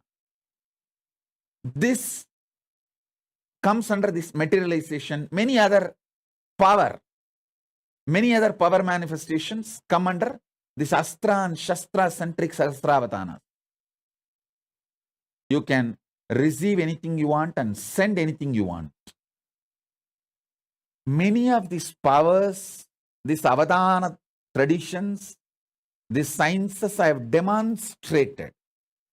Now, through a large scale Gurukul. I'll be taking this whole science to the whole world. See, the good news I have for all of you is, with the grace of Paramashiva, we demonstrated it is possible. We already revived the foolproof. The methodology is success, end to end, the quality control pass. That is done. Now we will have to make it available to the whole world by making large numbers, like 10,000 balasans, 10,000 female sannyasinis, 10,000 rudraganyas, manifesting these different avadana traditions. That is what we have to do, and that is what I am doing. That is what I am focused, and I know what all the dangers and attacks possible, what all the persecution, dangers and attacks possible. I am first doing all the protection needed to protect once I start doing this work. To understand,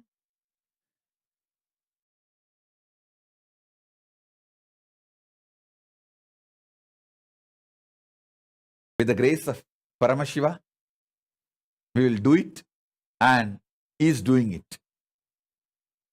He is really doing it. He is doing great work in large scale. Great work in large scale. I am just creating the infrastructure needed to host these thousands of kids, thousands of Gurukul Balasans, thousands of sannyasis, rudraganyas, apat sannyasis, who will work on the superconscious mutation, start manifesting these powers. I'm just working. So understand,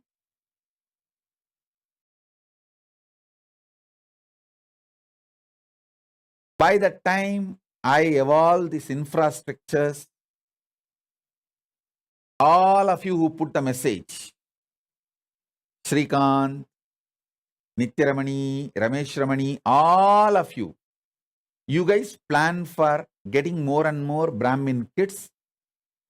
Your very DNA which you want to revive. Start working. If you feel, oh, it is little late for me, Swamiji, especially Ramesh Ramani may say, I think Swamiji, it is little late for me. But no problem. You have daughters, you have sons and daughters. You tell your daughters to give birth. Let the next generation. See, if possible, you give birth. If not, your sons and your daughters. Ask them.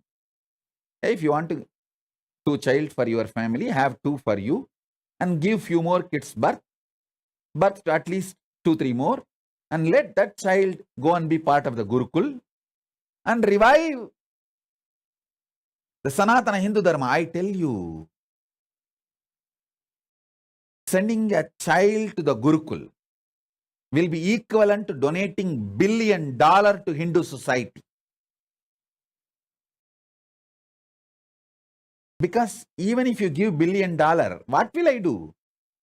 I have to find a living DNA, kids, who will go through the superconscious mutation process and manifest this to the world.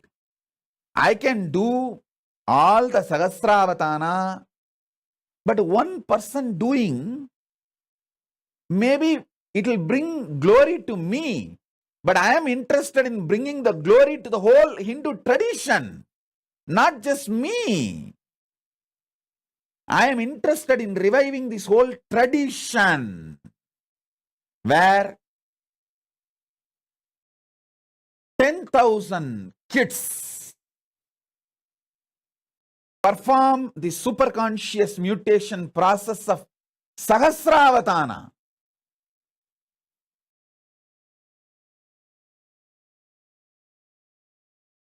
I want all the Brahmins to know, especially if you are from a family where alcohol and non-veg is not a lifestyle, where still you keep the Brahminical traditions alive, you are carrying something extraordinary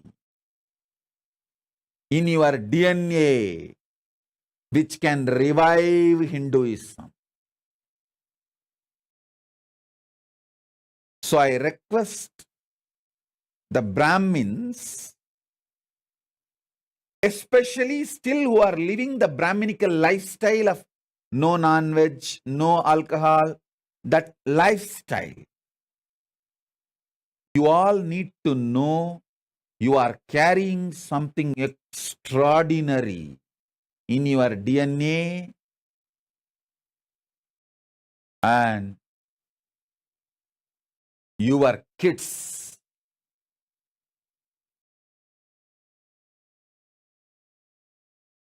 not only can be the greatest gift for reviving Hinduism, they can be greatest gift for the whole humanity. Sonali Gupta is asking, what was the Kashmir Avatani tradition? Kashmir Avatani tradition was power manifestation science. On power manifestation, Shakti Avishkarana. If you see the whole Kashmiri Shaivite tradition, it was all about the power manifestation, Shakti Avishkarana. They were able to manifest 1,000 powers at a time. Sahasravatana on Shakti Avishkarana tradition. See, a university, Hindu university, this is the way it existed. Fortunately, I could get the blueprint of at least 12 universities that existed. Tarukavanam. Tarukavanam is one of the greatest Hindu university where the rewriting of all the Puranas happened. The Tarukavana rishis. And then the Kadambavanam. Kadambavanam is around the Madurai. There was a university. Madurai was called Kadambavanam, and around the Madurai, one university. And Vedaranyam, forest of Vedas in Tamil Nadu, Vedaranyam, and Kanchi. Like that, different universities, blueprints I got. Fortunately, Paramashiva gave access to me. In that, I saw all these universities had 25 branches of Sahasravatanis. People who can perform 1,000 actions spontaneously, simultaneously, synergetically. Because of the superconscious mutation, either centered on organs, or centered on Shastras, scriptures, or centered on Shakti Avishkarana, power manifestation, or centered on Astra Shastra Vidyas. Like these 25 branches, the metallurgy and arts, the whole Vishwakarma Sampradaya. Understand, we had Vishwakarmas who can perform 1,000 acts at a time on the science of sacred arts. Vishwakarmas are called Vishwakarma Brahmins. You should know that. They are Brahmin DNA. That was one of the branch in the 25 branches of the university. With Paramashiva's grace, we will revive all the 25 branches. Sahasravadanis in each branch. At least few thousand kids, so that it is kept alive forever in the future. I have already demonstrated the grace of Paramashiva, the science Paramashiva gave to me is working. I have already demonstrated. Now I just needed to scale it up. And I also realized what all the external attacks and internal attacks possible. when I scale it up, based on that, I am creating an infrastructure where once we start doing it, we will not need to waste our time in defending ourselves from the external attacks and internal attacks. We have a complete foolproof system where there is no attacks. We are absolutely safe. With the grace of Paramashiva, he has already given us that kind of a legal, political structure. Now we are just making infrastructure. And this is what is the real revival of enlightened civilization. Conscious civilization.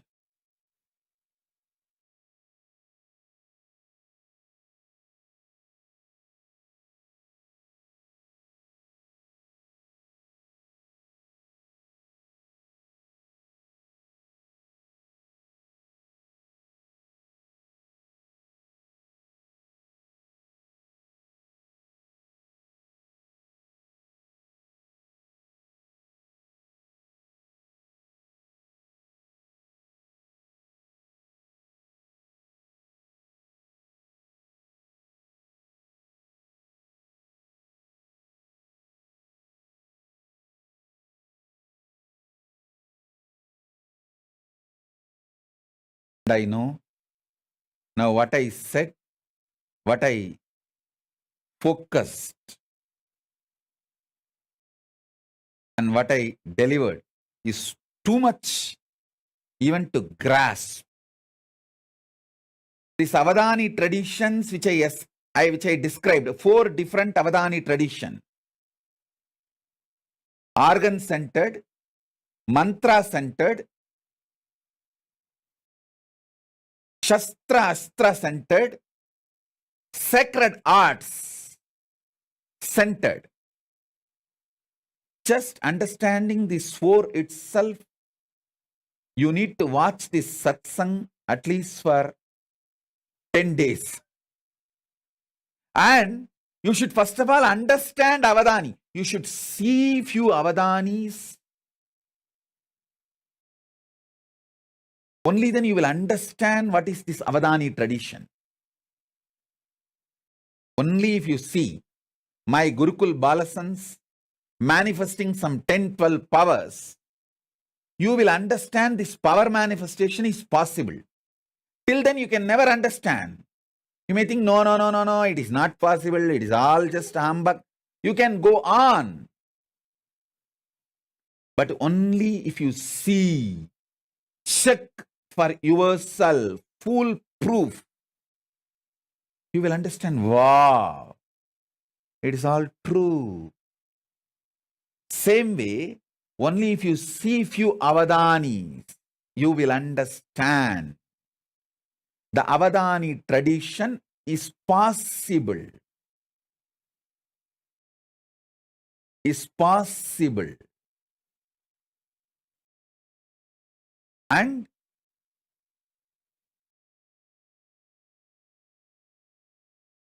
understand all these various Avadani traditions.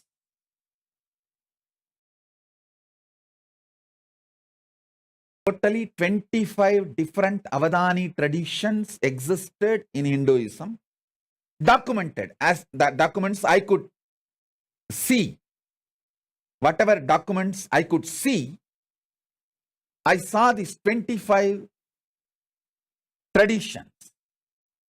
So, I am going to revive this 25, and Paramashiva has blessed me with the knowledge, ability, energy, Kundalini Shakti to perform the superconscious mutation for all these 25 traditions.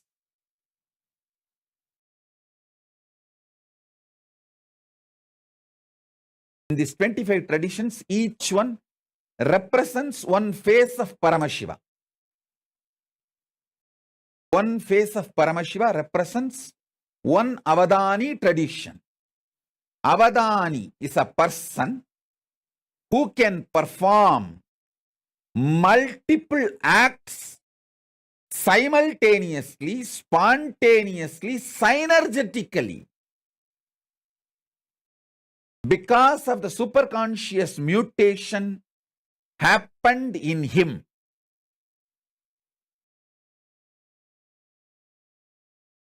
It can be in the field of organs.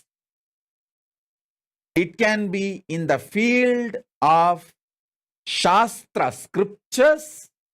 It can be in the field of power manifestation, Shakti Avishkarana. It can be in the field of Stapatya Veda, sacred arts. Stapatya Veda. It can be in the field of food and medicine, Ayurveda, Ayush Veda. Food and medicine both are considered as the same branch in Hindu tradition. Food and medicine was not separate. It was one and the same in Hindu tradition.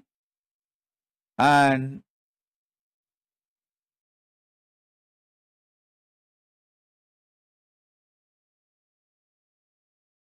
all these 25 branches, with the grace of Paramashiva, we will be reviving through the superconscious mutation process. Paramashiva himself is here to do this work, to do this job.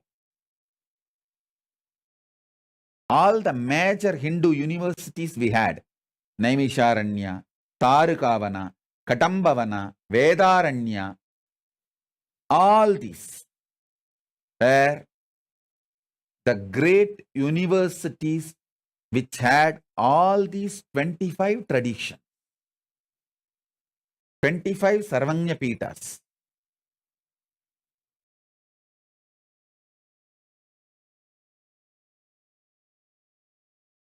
Understand? Temples, monasteries, gurukuls, libraries, all of them are containers. Content is this superconscious mutation process.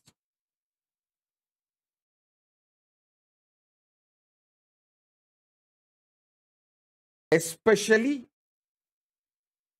if you are from a Brahmin community who's still living the Brahminical traditional lifestyle of no non-veg and no alcohol. Actually, if you don't do Gayatri, if you don't do Sandhya Vandanam, if you don't do Agnihotra Mandala also is okay. I'm not saying don't do. Even if you have not performed all of that is also okay, because that can be just revived. But the non-veg and alcohol and drugs directly affects the very DNA structure. The capacity of the DNA is lost if you allow non-veg and alcohol and drugs.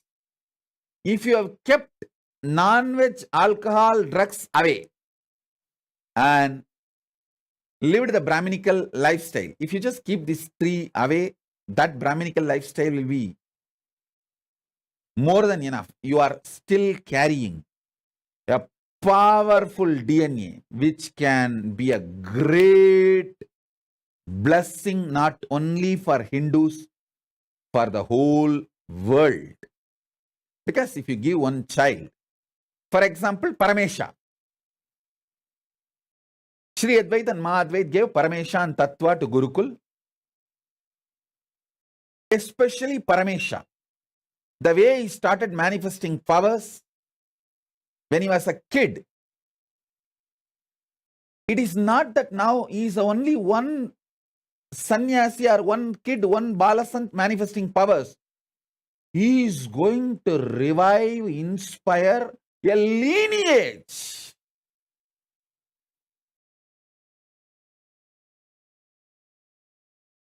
I am giving an example. If he becomes a Pitadipati, once fully able to perform Sahasravatana, 1000 actions, he can easily perform 50 at least right now. 50 power manifestation he can perform right now, simultaneously, spontaneously, synergetically. I just need to support him with an ecosystem, and it will be just hardly 2-3 years work for him to become 1,000 Sahasravatani in power manifestation, in Shakti Avishkarana. Because he's a Tamil Brahmin, the Tanjavur Brahmin DNA, he will be naturally centered on mantra, the Shastra, scripture-centric Sahasravatani, that he will naturally manifest with the power manifestation. Because power manifestation directly I am giving. So you will be able to do both, like a power manifestation Sahasravatana and mantra, Shastra manifestation Sahasravatana. Both you will be able to easily perform. So when he does that, if he becomes a Pidadipati, a sannyasi, he will be inspiring millions of the next generation to become sannyasis and take this science forward. If he decides to become Grihastha, when he grows up and if he decides he wants to get married, at least his whole family and the lineage, that Karuvali Parambarai, will start carrying the same awakened superconscious mutation DNA. Anyway, he will be blessing for the world. If he takes up Grihastha, he will be making few kids manifesting. If he becomes sannyasi, he will be making few thousand kids manifesting this Sahasravatana. That's all. Understand? What I am talking is a clear Paramashiva's blueprint.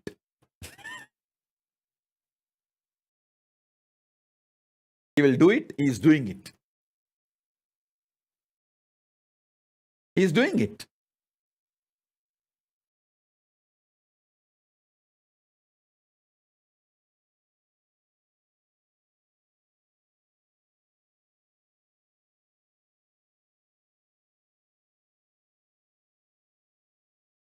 I tell you, the real work is all about superconscious mutation.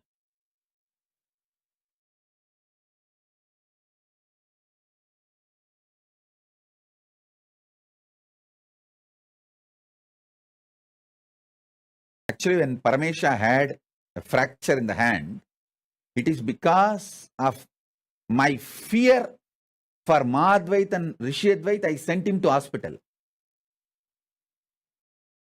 If there was no interference of Madhvait and Rishiyadvait, I would not have sent him to hospital. Because I know how to heal it simply, just by the superconscious mutation. But Madhvait is terrorized. What can I do? I have to be legally right as per the Indian law. So I said, all right, take him to hospital and do what need to be done.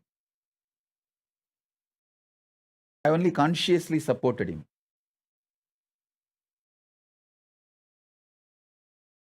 If I did not have Mahadvait, Rishiyadvait's interference, all it would have taken for me is 10 minutes to remove the pain, next 10 minutes to make the bone set. And after half an hour, I'll tell them, hey, now take the X-ray and show that it's all clear. The X-ray will prove he's all right, it's all clear. That's it. No question of any other things needed. Because this Avadana tradition, when the superconscious mutation starts happening inside a child, he gets the power to manifest the body as he wants.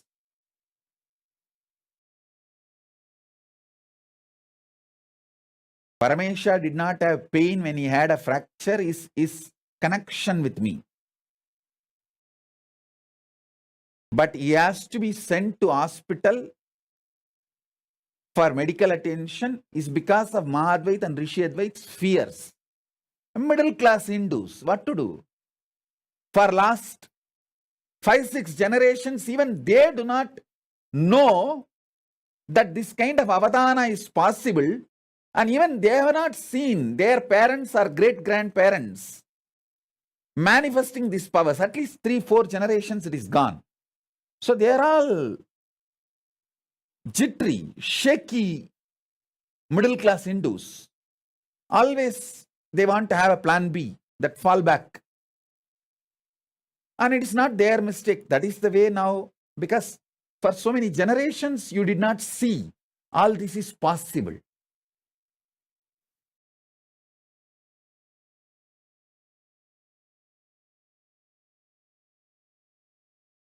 Forget about Mahadvait, Rishiyadvait, Parameshya getting medically treated.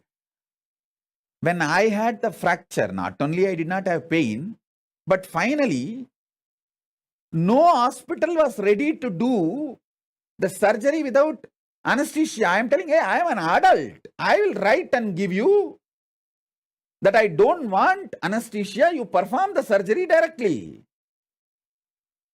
Actually, I did not even want to go to the allopathy hospital. I want to go to the Puttur. In Tamil Nadu, there is a place called, sorry, not Tamil Nadu, Andhra. There is a place called Puttur, Nagari Puttur, where the Sahasravadanis of medical field, in that one branch is still alive. Any kind of fracture, they will cure it without any surgery in 10 days. From all over the world, people come there. I want to go there actually. But these guys were constantly, these doctors, no, we cannot discharge you from the hospital and it has to be done within next few hours. All this big mess. And I thought, oh God, even I have to be legally obedient. Obey legally. Even I cannot go through the surgery without anesthesia. That was. But what to do? When you are in a country, you have to go through their legal system. Actually, the moment I had the fracture, I told my disciples, hey, drive to Nagari Puttur directly. Don't go to Bangalore. But somehow these fellows said, no, Swamiji, let's first take the X-ray and know where the fracture is exactly and take it to the Nagari Puttur so that they will repair it. We will go to hospital only for diagnosis, but treatment we will go to Nagari Puttur. But once you enter the hospital, they say, no, we can't discharge you. You are a VIP and the hospital will get the bad name if we send you out. And I said, all right, perform at least surgery without anesthesia. But the law is law. They said, no, it's a law of the land. They have to first of all report to police and they have to report to government because a VIP having a hand fracture and they are answerable to any of the repercussions or outcomes. Anyhow, but I tell you, only when I demonstrate the powers of the superconscious mutation, world will realize the greatest gift Hindus are having, which need to be shared with the whole world. This will be the greatest gift Hindus will be giving to the whole world. I'll continue with my initiations into superconscious mutation in the further sessions. Today I wanted to reveal the blueprint, Paramashiva's blueprint. In the further satsangs, I'll give you detailed initiations. So, with this, I bless you all. Let's all radiate with integrity, authenticity, responsibility, enriching, causing, living Shuddhatvaita Saivam, Paramadvaitam, the state, space, powers, being, superconsciousness, and Kailasa of Paramashiva, Paramashivoham, Om Nithyananda Paramashivoham, the eternal bliss Mahakailasa of Paramashiva. Paramashivoham. Om Nithyananda Paramashivoham. Eternal bliss, Nithyananda. Thank you. Be blissful.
Jnanapatati Manual, under the guidance of Supreme Pontiff of Hinduism, Jagadguru Mahasannidhanam, His Divine Holiness, Bhagavan Nithyananda Paramashivam. Let's start with the Sadguru Vandanam. Nithyanandam Paramasukhanam Kevalam Jnanamurtim Dvandvatitam Gaganasadusham Tattvamasyaadilakshya Ekam Nityam Vimalamachalam Sarvadi Sakshi Bhutam Bhavatitam Trigunarahitam Sadgurum Tam Namami. Let's go through the disclaimers. Security measures. No photography, video, audio recording. Important cautions.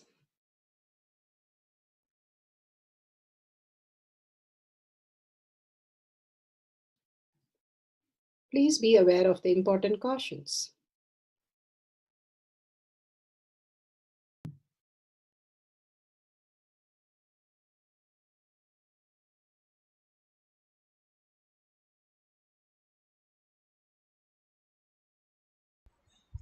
Science of our manifestation is authentic, time-tested, scientific and foolproof. The Shastra Pramana, the authentic scriptures, Shrutis, where the Agamas stand as a foundation for Hinduism. Apta Pramana, authentic, time-tested, foolproof compilation of the experience of the sages, rishis and enlightened masters, which is in terms with the Shastra Pramana. Atma Pramana, with Apta Pramana, a guru is able to experience and live the truth claimed by the Shastras. And Shakshi Pramana, manifestation and experience of the Guru's initiation in a disciple of a particular lineage, which is demonstrable to the world. And Pratyaksha Pramana, having the truth validated by the scientific study. Bhagavan has beautifully given us all the Pramanas to understand the deeper cognition. Pramana means the evidences. We understand the deeper cognition, we start manifesting the powers of Paramashiva, how Bhagavan says the Avadanis existed and manifested all the powers of Paramashiva. Let's go to the Shastra Pramana. The Shastra Pramana for Sarvanyatva is from Sarvanyatma Agama, verse 15. एवमेकात्मभावेन संस्थितस्य तु योगिनः सर्वज्ञत्वं प्रवर्तेत विकल्परहितस्य तु एवमेकात्मभावेन संस्थितस्य तु योगिनः सर्वज्ञत्वं प्रवर्तेत विकल्परहितस्य तु.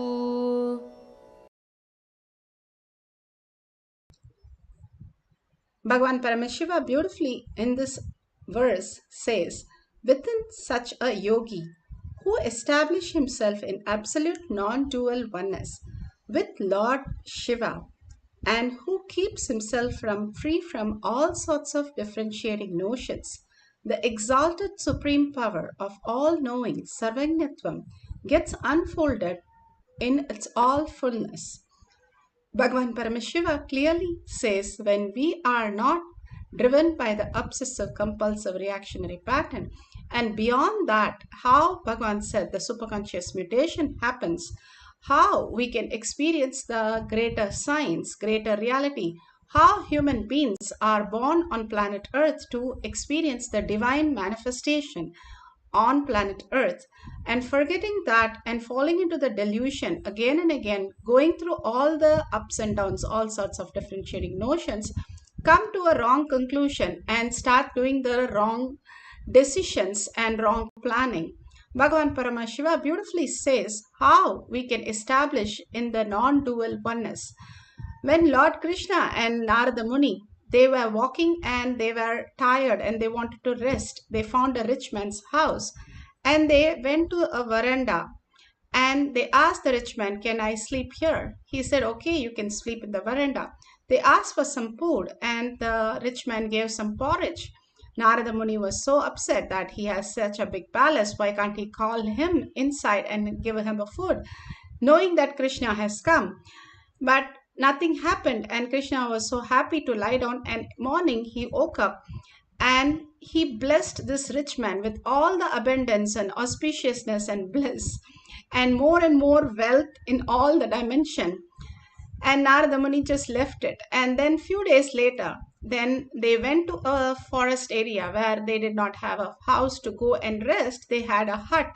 So Krishna and Narada Muni goes to the hut, and in the hut, Narada Muni asked the hut person to take care of Krishna, and he was so delighted. He did everything possible, gave away his hut, his food, everything, and went outside and started sleeping in the rain.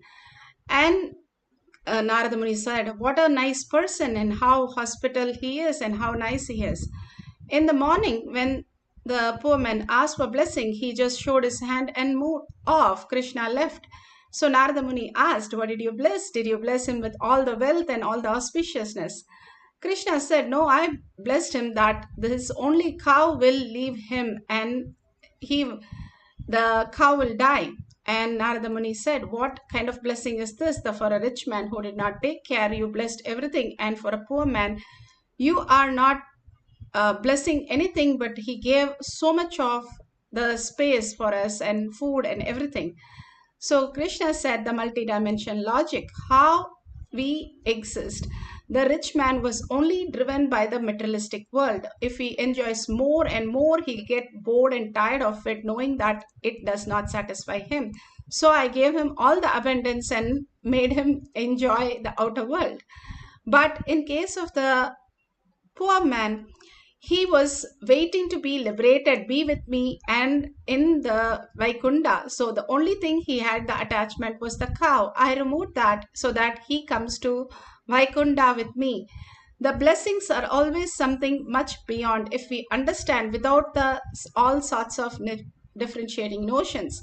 Bhagavan is constantly waking us up from the past, but we are running towards the past and recreating that same chaos.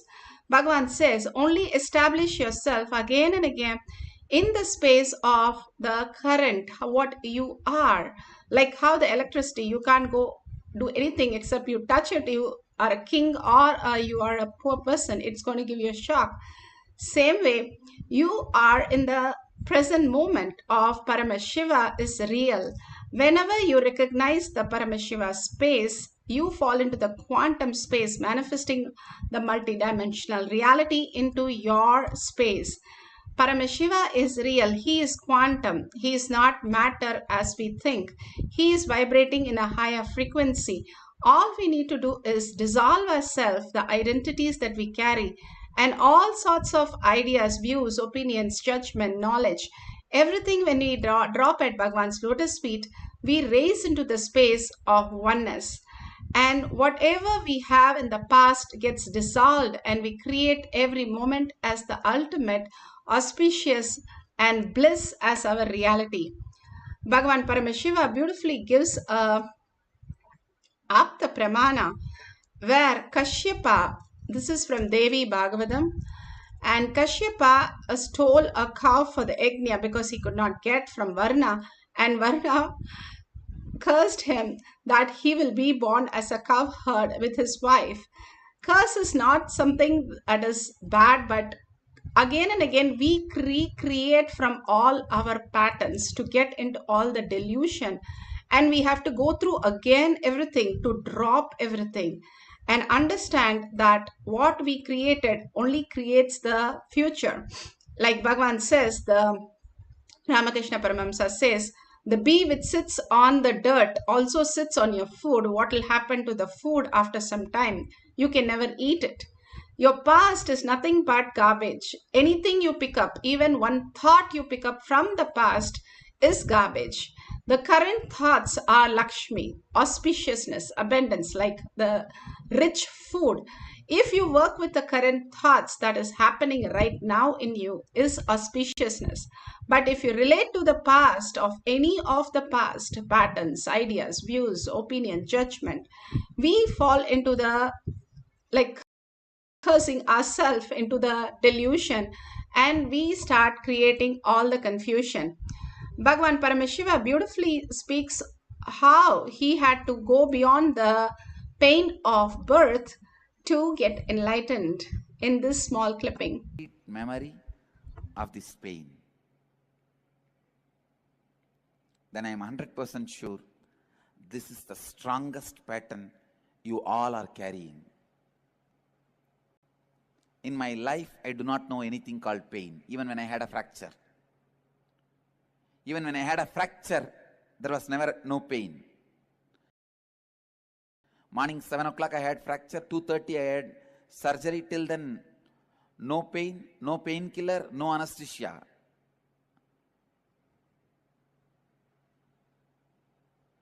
The person who lives painless, even for me, the memory of the birth pain was there.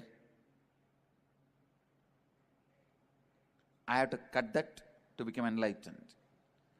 So listen, it means for all of you, this is the first root thought pattern. Life is unsafe, dangerous. This is where the primordial fear and pain of your life began. Shakshi Pramana from all over the world who have experienced Bhagavan in different dimension and have got healed. And here is the testimonial. Nithyanandam. My name is Ma Nithyananda. I'm from Singapore. I'm a founder of Your Presence Heals. Basically, I work for myself. By the grace of Swamiji, Paramsa Nithyananda, I left my corporate job in 2009 to start this new life by following my heart. Now, in this video, my very first video for my channel, I'm going to share with you how he healed me from the stage 3 cervical cancer. A little bit background about myself before I met Swamiji. The year 2005, in June, I was diagnosed with stage 3 cervical cancer. At the time, I have a family. My son was just only 2 years old. And I was running my life as a corporate marketing manager in a multinational company. I was living a high life, traveling, just setting around the world. But all came to a crash when that news hit me. It's almost like a death sentence sent to me. And at the time, I just basically followed the instruction of my gynae to go through a process called the comb biopsy. So I had the surgery done in September 2005. But she did warn me that the cancer may relapse, so I have to go back to do check via pap smear every 6 months for at least 3 years. So that was what I was left with. And then, interestingly, in that year, in September, I was in Christchurch, New Zealand, attending my second teacher's training in yoga. And I was living with a roommate. I told her that the connection with yoga came from India, but I haven't found my connection back to India. So I was praying hard to find my connection back to India. And interestingly, 6 months later, Swamiji came into my life. I started the very first meditation program called the Bliss program with a local acharya, a local teacher, a 2-day weekend program, which is about the 7th chakra, cleansing the 7th chakra. And in that program, the teacher announced the program, Nitya Spuru program, which is going to be conducted by Swamiji in the ashram, the BW ashram. At the time, it was supposed to be July 2006.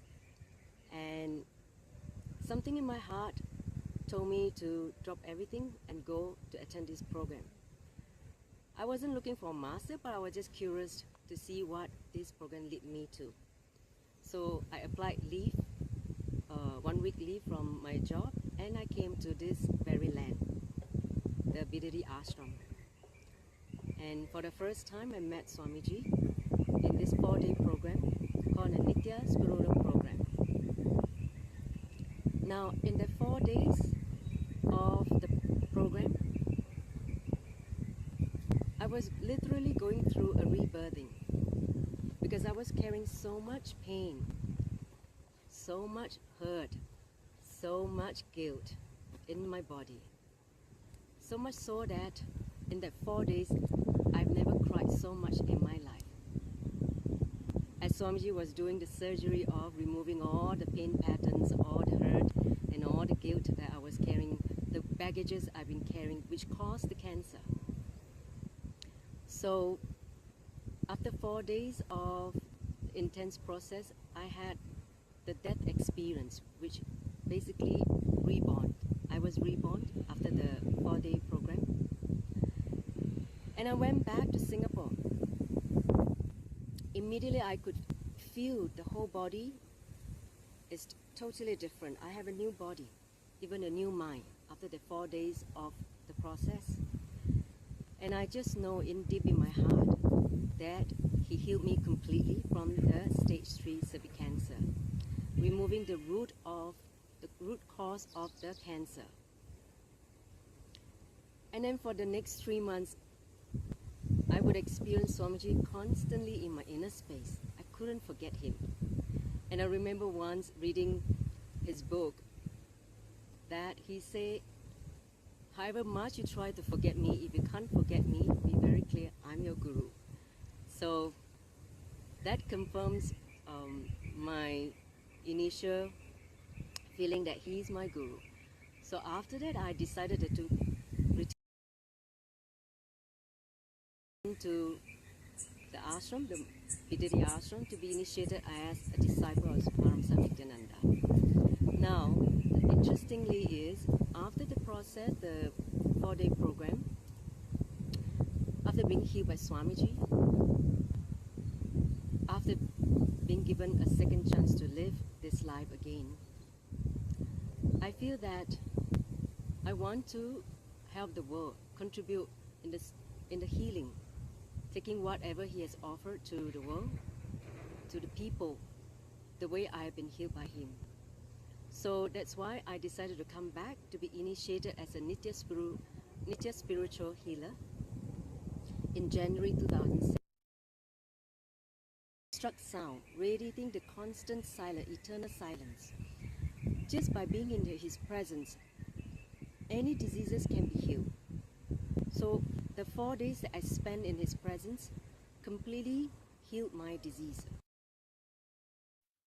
With that, let's go to the so beautiful that she shared how she got out of cancer when she worked with Swamiji, and Swamiji, what she was receiving from Swamiji Paramashiva as the ultimate gift, and she could go beyond and experience the oneness with Paramashiva, and her cancer left her body. All this again and again, so many tons of people that they have left out of their disease, pains, problems. And medically, we have proven very clearly that how these great truths again and again, Bhagavan is bringing us back to that knowledge. Before we go into the manifestation, a small clipping of how the mitochondria energy really raises to 1300% when you start holding the space. Paramashiva is real and manifesting all this greater powers. People have spent many years undertaking spiritual practices like meditation, prayer, scriptural study, and yoga, seeking the ultimate fulfillment in life, yet without achieving significant results. However, sudden change is possible. When an avatar appears who can awaken the Kundalini energy, miracles happen. The brain becomes activated, awakening new strands of DNA. Cellular energy in the body ignites to reverse the aging process. The body actualizes its birthright for total health, wellness, and creativity. See the scientific evidence that demonstrates the positive results of the inner awakening process.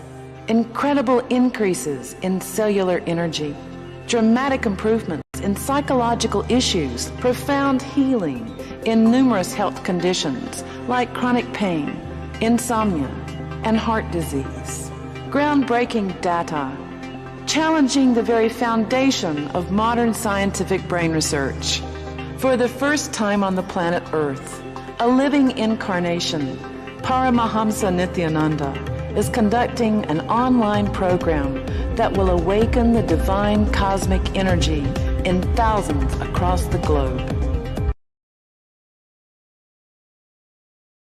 Beautifully, you can see when you entangle with Bhagavan in the oneness space, how you manifest the greater signs, because your very cell energy goes to the highest mutation, and the mitochondria energy you can see in physical reality, it goes to 1300%, manifesting all these great signs into physical reality.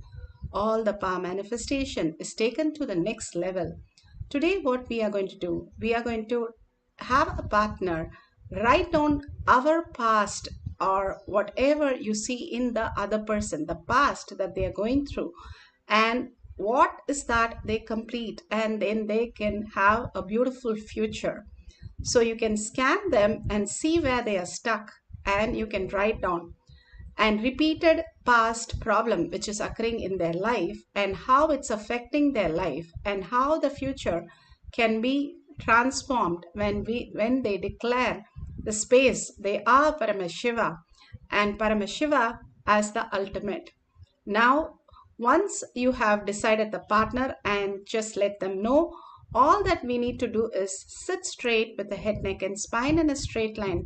Bring Paramashiva to your third eye. Decide for once, at least for a few minutes, there is no such thing as past. There is nothing, no incompletion, nothing is affecting you.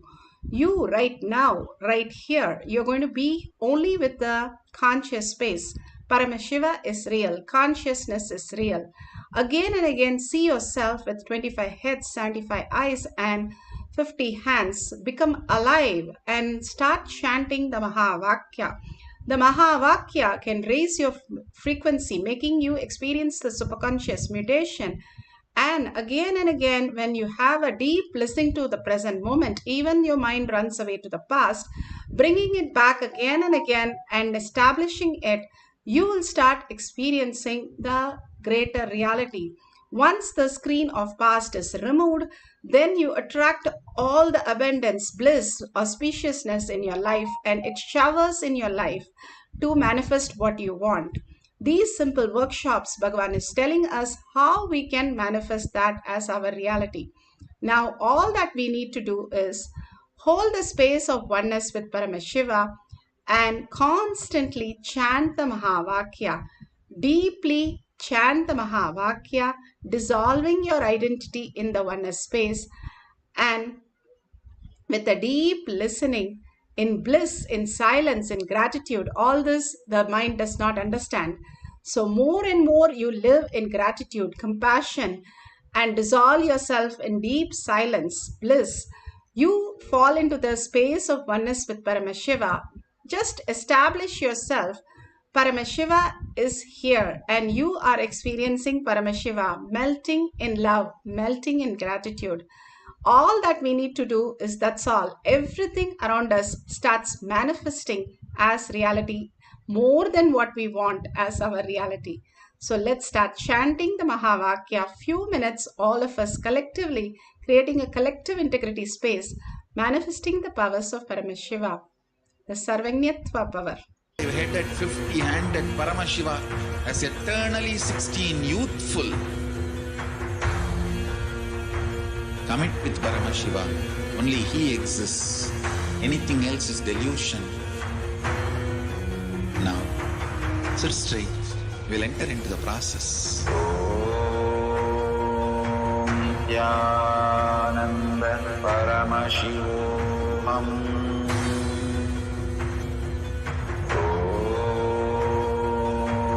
Nithyananda Paramashivoham.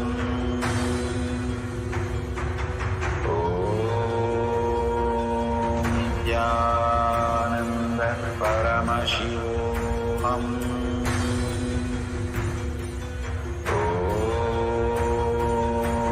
Nithyananda Paramashivoham.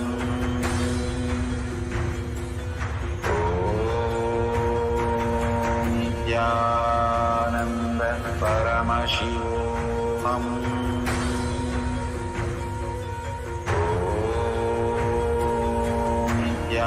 Nithyananda Paramashivoham.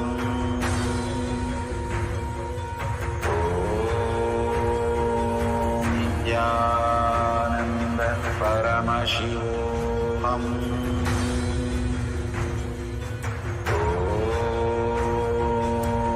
Nithyananda Paramashivoham.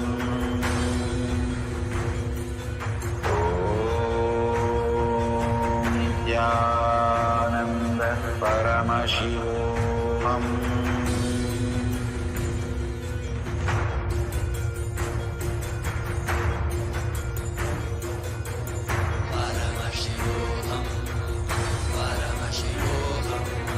Let Paramashiva's third eye manifest in all our third eyes. Let the Amrita pour, let the Vani open up, manifest in all of us.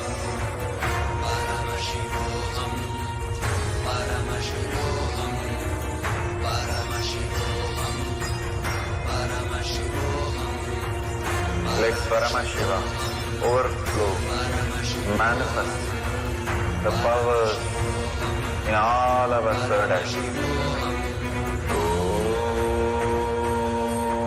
Nithyananda Paramashivoham.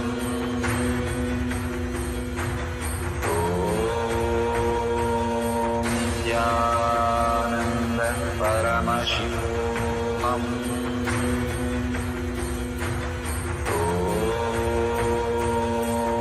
Nithyananda Paramashivoham.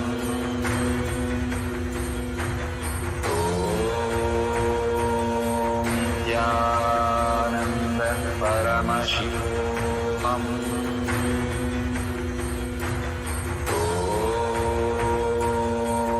Nithyananda Paramashivoham. Om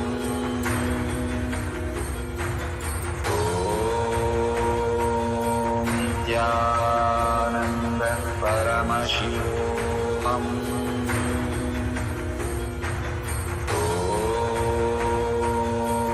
Nithyananda Paramashivoham. Om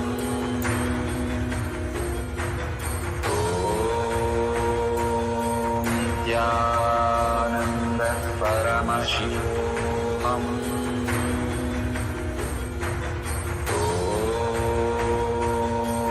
Nithyananda Paramashivoham.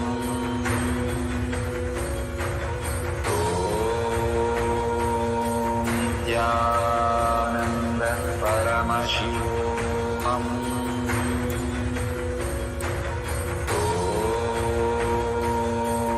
Nithyananda Paramashivoham.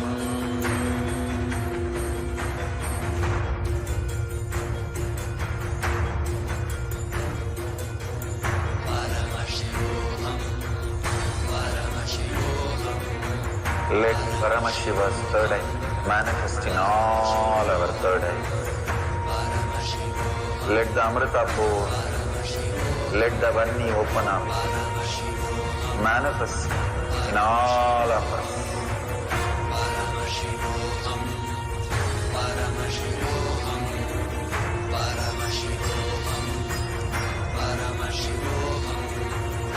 Let Paramashiva overflow, manifest the powers in all our third eyes. Om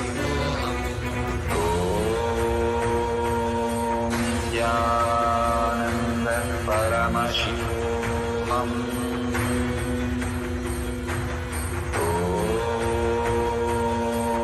Nithyananda Paramashivoham.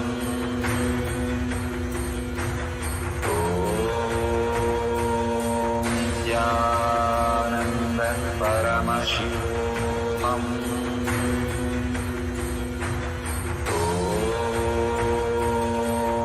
Nithyananda Paramashivoham. Om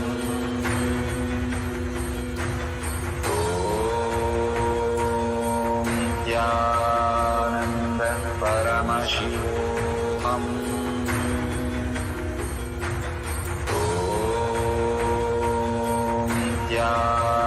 Nithyananda Paramashivoham. Om Nithyananda Paramashivoham.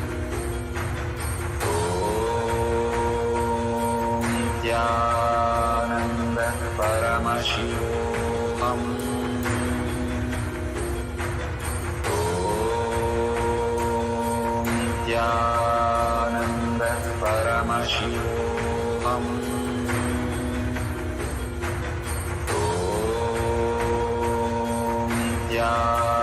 Nithyananda Paramashivoham.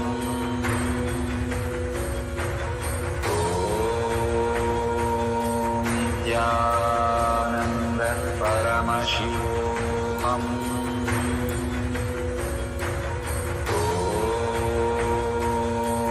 Nithyananda Paramashivoham.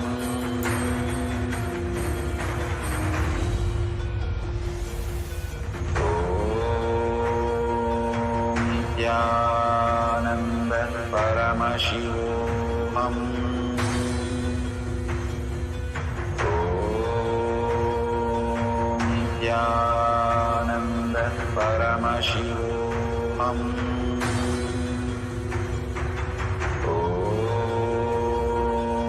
Nithyananda Paramashivoham.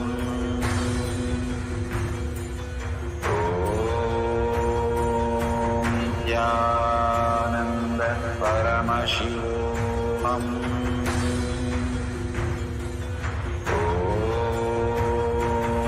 Nithyananda Paramashivoham. Om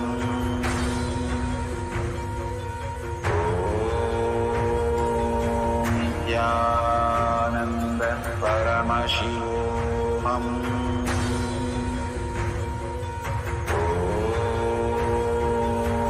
Nithyananda Paramashivoham.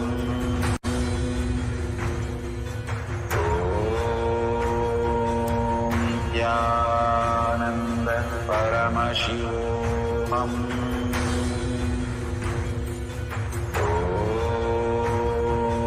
Nithyananda Paramashivoham.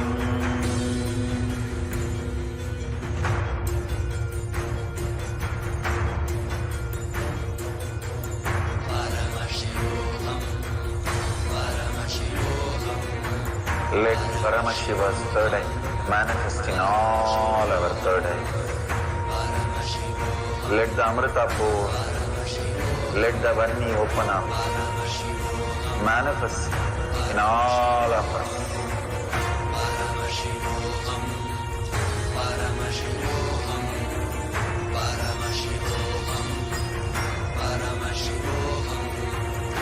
Let Paramashiva overflow, manifest the powers in all our third eyes. Om Nithyananda Paramashivoham. Om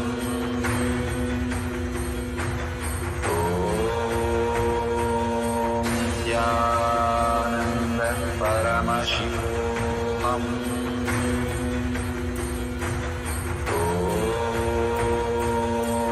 Nithyananda Paramashivoham. Om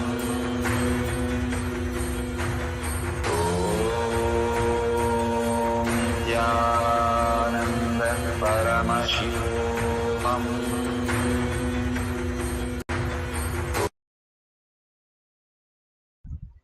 Slowly, very slowly, open your eyes, and whatever Paramashiva has shown you, please share with your partner and verify the detail authentically that that situation has happened to them multiple times.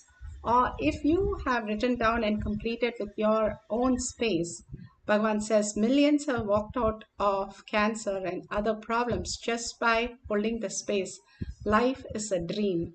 And raising themselves that I am Paramashiva, the powerful space suddenly creates a huge reality in you, attracting all the auspiciousness in your physical body and attracting all that healing from all the levels and bringing all the abundance, auspiciousness and bliss. So go ahead, share all your experience in tinyurl.com/powermanifestation and with the hashtag Paramashivoham Shakshi Pramana, hashtag Power Manifestation, hashtag Kailasha, hashtag Nithyananda. And every post of yours is being viewed by hundreds of people. Understand, even if you post a little small paragraph with a couple of pictures, it really shifts so many people who are looking up for all this powerful space again and again. So you're enriching and causing millions of them every day, manifesting all these powers and sharing. So please don't forget to share and tag it to your friends and families. Now let's surrender all this powerful cognition, power manifestation at Bhagwan's lotus feet in deep gratitude for showering all these gifts from Kailasha in the initiation, the powerful cognition, and making us manifest all these great signs every single day. Thanking Bhagwan and thanking all of you in all the social media here, manifesting the powers of Paramashiva and sharing all the great truth to the world. Thank you for being here. And with that, let's come to the end of the session. Let's hold the powerful cognition. Paramashiva is real in my thought, word, and action, seeing everyone, everything as Paramashiva throughout my day, holding that powerful space and ending the session with the Purna Mantra. Let's sit straight with the head, neck, and spine in a straight line. Bring Paramashiva to your third eye and chant the Purna Mantra. Om Purnamada Purnamidam Purna Purnamudashyate Purnasya Purnamataya Purnamevavashishyate Om Shanti Shanti Shanti. Hari Om Tat Sat Sarvam Bhagavate Sri Nithyananda Paramashivam Padukarpanamastu. Om Nithyanandam.